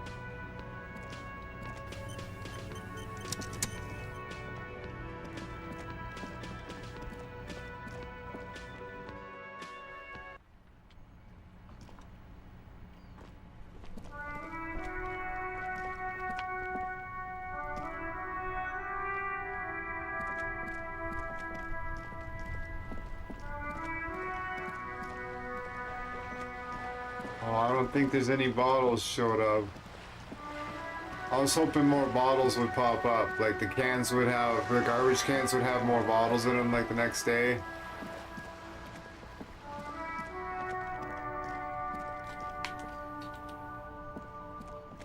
The dented yellow mailbox greets you with its graffito and...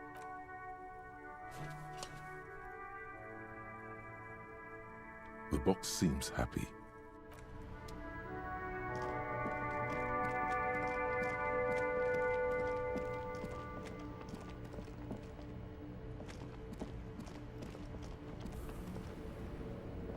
Now it's turning into a kind of a snow limbo, man. What's on your mind? Ah, man. Me and narcotics go way back. Had some good times surfing the psychic waves of my own consciousness, you know? But those days are behind me. There are other... Hey, man, that's serious criminal talk. Are you trying to pull some sort of an entrapment thing on me? We have a credible lead, sir. Someone on this roundabout is waiting for a bulk shipment from the harbor to load it on their lorry and drive it to Jamrock. Not me, man. No way. I don't need any trouble. Shit's bad enough anyway. Look, man, I try to stay away from the criminal underbelly of Revachol. I'm a guest here. You really need to find another man to probe with those questions.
Looking for something?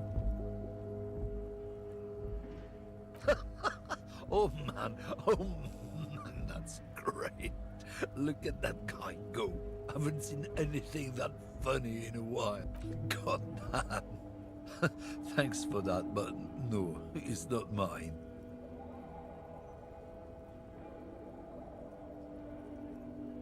It's about biological determinism, natural law, the sorting of the races. Not the most popular topic nowadays, with the coalition in charge and all. You might want to change the topic. That is... Change the topic. The way he says it makes it almost sound like a threat. People who've studied these things say that you and me are superior by design. So, naturally, we Occidentals should be in charge. Obviously, you can see the merits in that.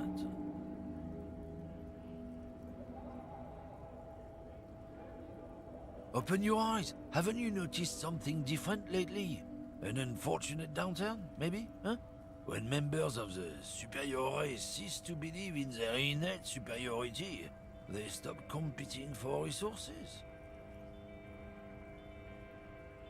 This concerns you, policeman, so you better be vigilant. The damn kips are showing up good lately. Same with the mosquitoes. And the other intruder species too. They're on the precipice of cultural victory.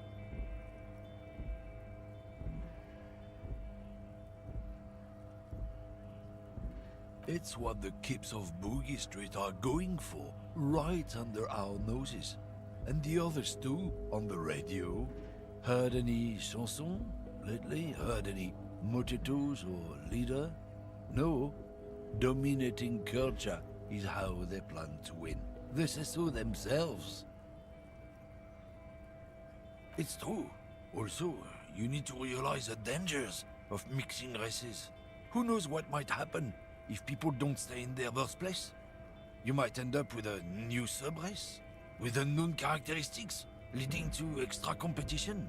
That's why you've got to control the offspring.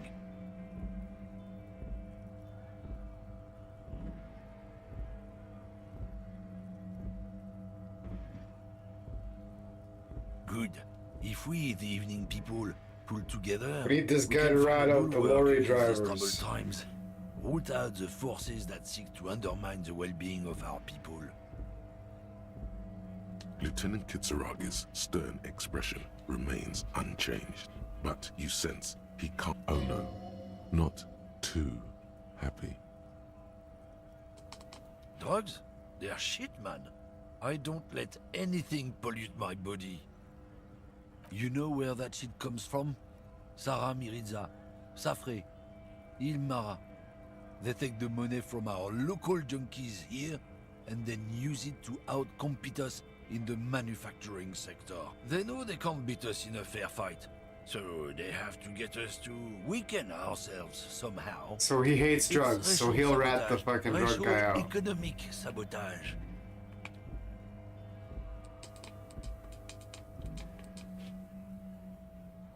Not in, not out. I'll never betray the purity of my tribe. So you're telling us that you don't know anything about drug smuggling through Terminal B? I don't know shit. And if I did, I wouldn't tell you.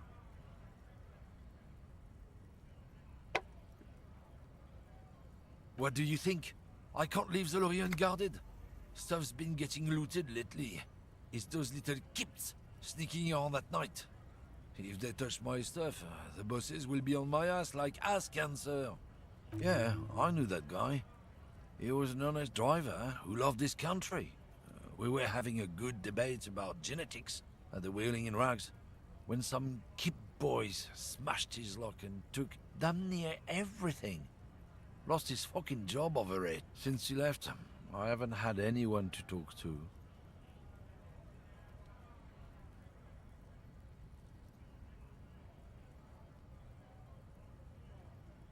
It's a fucking travesty, is what it is. Isn't it obvious? Fucking Sealang, that beady-eyed South Samaran.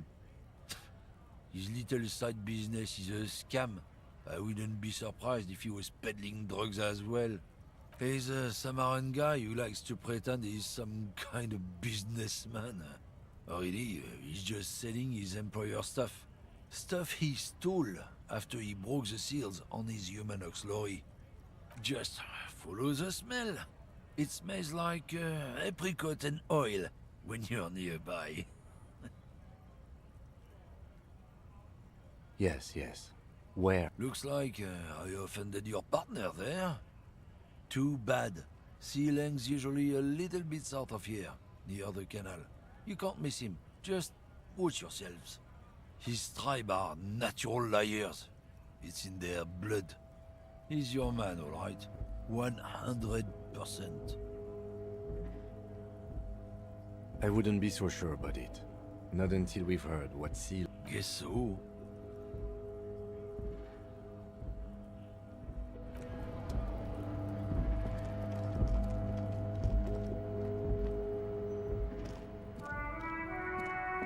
When you said before that you were down with racism, was it meant in earnest? Or were you just trying to win his confidence?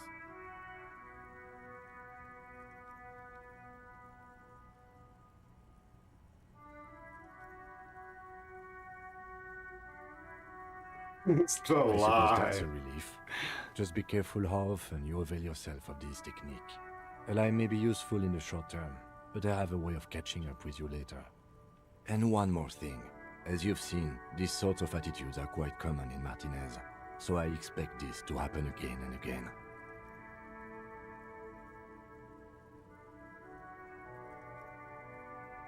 I've had this conversation enough times in my life. From now on, I'm going to stay out of it. How you choose to respond is your business, but be careful. Now let's move on.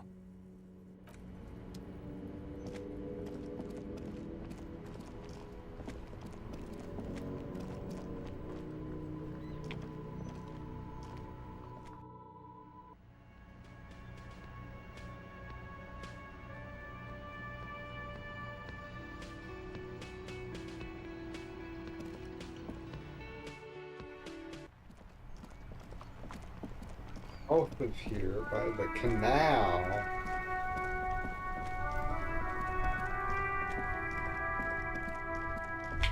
Oh.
There's a pile of cheap sunglasses in a small box. You like sunglasses, officer?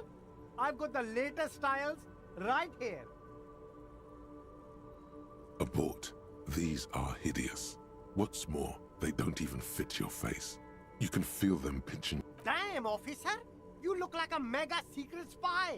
Very secret. They're perfect for concealing your bloodshot and baggy eye. No, you are definitely not buying those. Are you sure? But they look so good on you. You should think this through, officer. These are all boring. These are all first-rate sunglasses. Premium design, superb material. There are clothes inside. Don't be shy.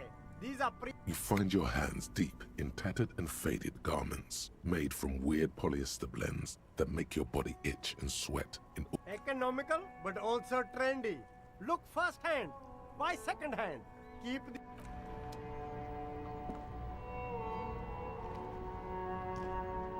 You see two lowly, defeated speakers, thralls. I can see you've a taste for luxury, officer.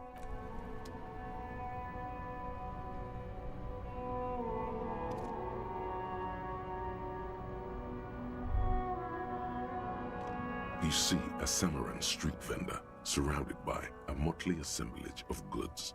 When he realizes you're looking at him, his face breaks into a wide, welcoming grin. The name Sileng is embroidered over his breast pocket. Happy shopping, officer. Everything's cool here. Everything's cool. The goods are cool, the customers are cool, the place is cool. And one more thing, officer. From out on the bay, a cool wind gathers. It sweeps into the city, tugging at the textiles hanging around the stand. Some distance away, the sound of a tin can clattering across the street can be heard. You're very cool. Bang, bang, bang, bang! Oh, yes! You got style. You got personal style. You know what you like.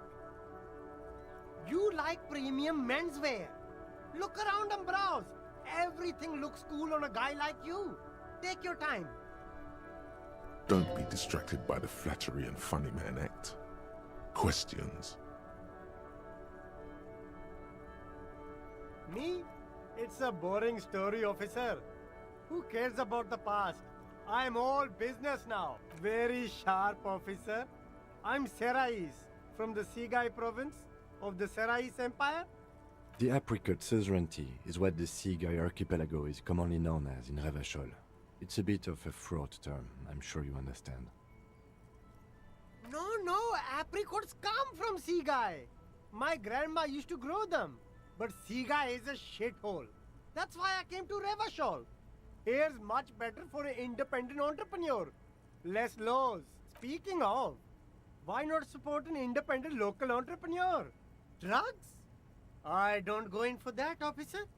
Drugs ruin lives. Unless you're into drugs, of course. In which case, drugs are excellent. Mwah! Tasty, tasty drugs. That's very cool. A lot of the coolest detectives do drugs. Sadly, I don't have any drugs on sale, or at my home, or on my person. That's even cooler.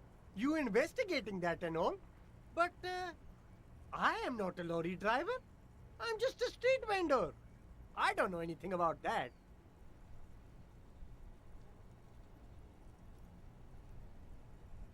Who said that? It's the fat racist, right? Yeah. I bet it's him. He It has was. an agenda against me because I'm an immigrant who works harder than I'm he does. just a street He's a vendor. hater. So you admit you're a lorry driver? Works harder than. No, I just said I work harder and he's an asshole. I'm... Okay, maybe I'm a lorry driver too. A little. But that's not the most important thing about me. That's my day job. This is my dream.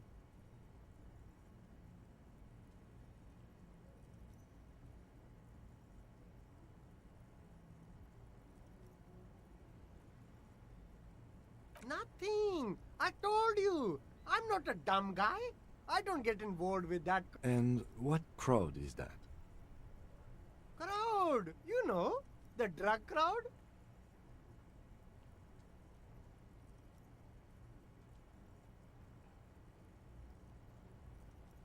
No use. He's not telling us. He's too afraid. We need to take him to my station and ask him there. After we've called his boss. Okay, look. There's bad people doing bad things here. That's all I know. Please don't get me into this mess. I spent 15 years working my way up.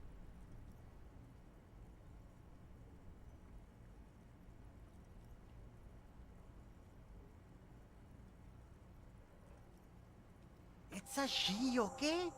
The other drivers call her the lady driver. You're better off staying away from her. The way they talk about her, she's no lady.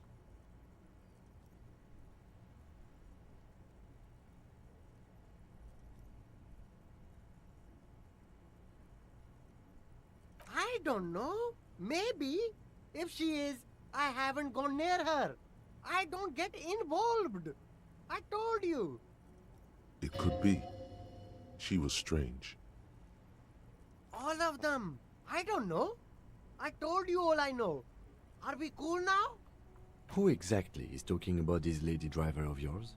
The racist or the other one with the tattoos? All of them. Even the ones who've left. I don't hang out with them. I don't remember who has tattoos. All right. I scored. Let's cap this off with a purchase. You can walk away from here with funky sunglasses, detectives. Both of you. You deserve it.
All right.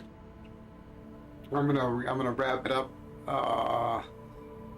Going almost exactly 4 hours. Pretty tired. Gonna go to bed a little bit early because I'm getting up for the Writer Brothers podcast in just under 5 hours. I'm gonna catch some sleep. I'm gonna get up, do the podcast, and then we'll be back with something else, probably.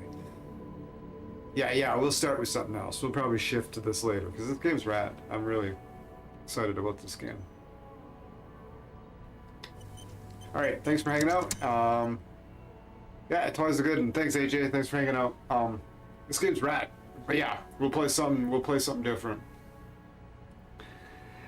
I see there's a new fishing thing. You can go fishing in No Man's Sky now, apparently. Maybe we'll fire that up. We'll fire something up.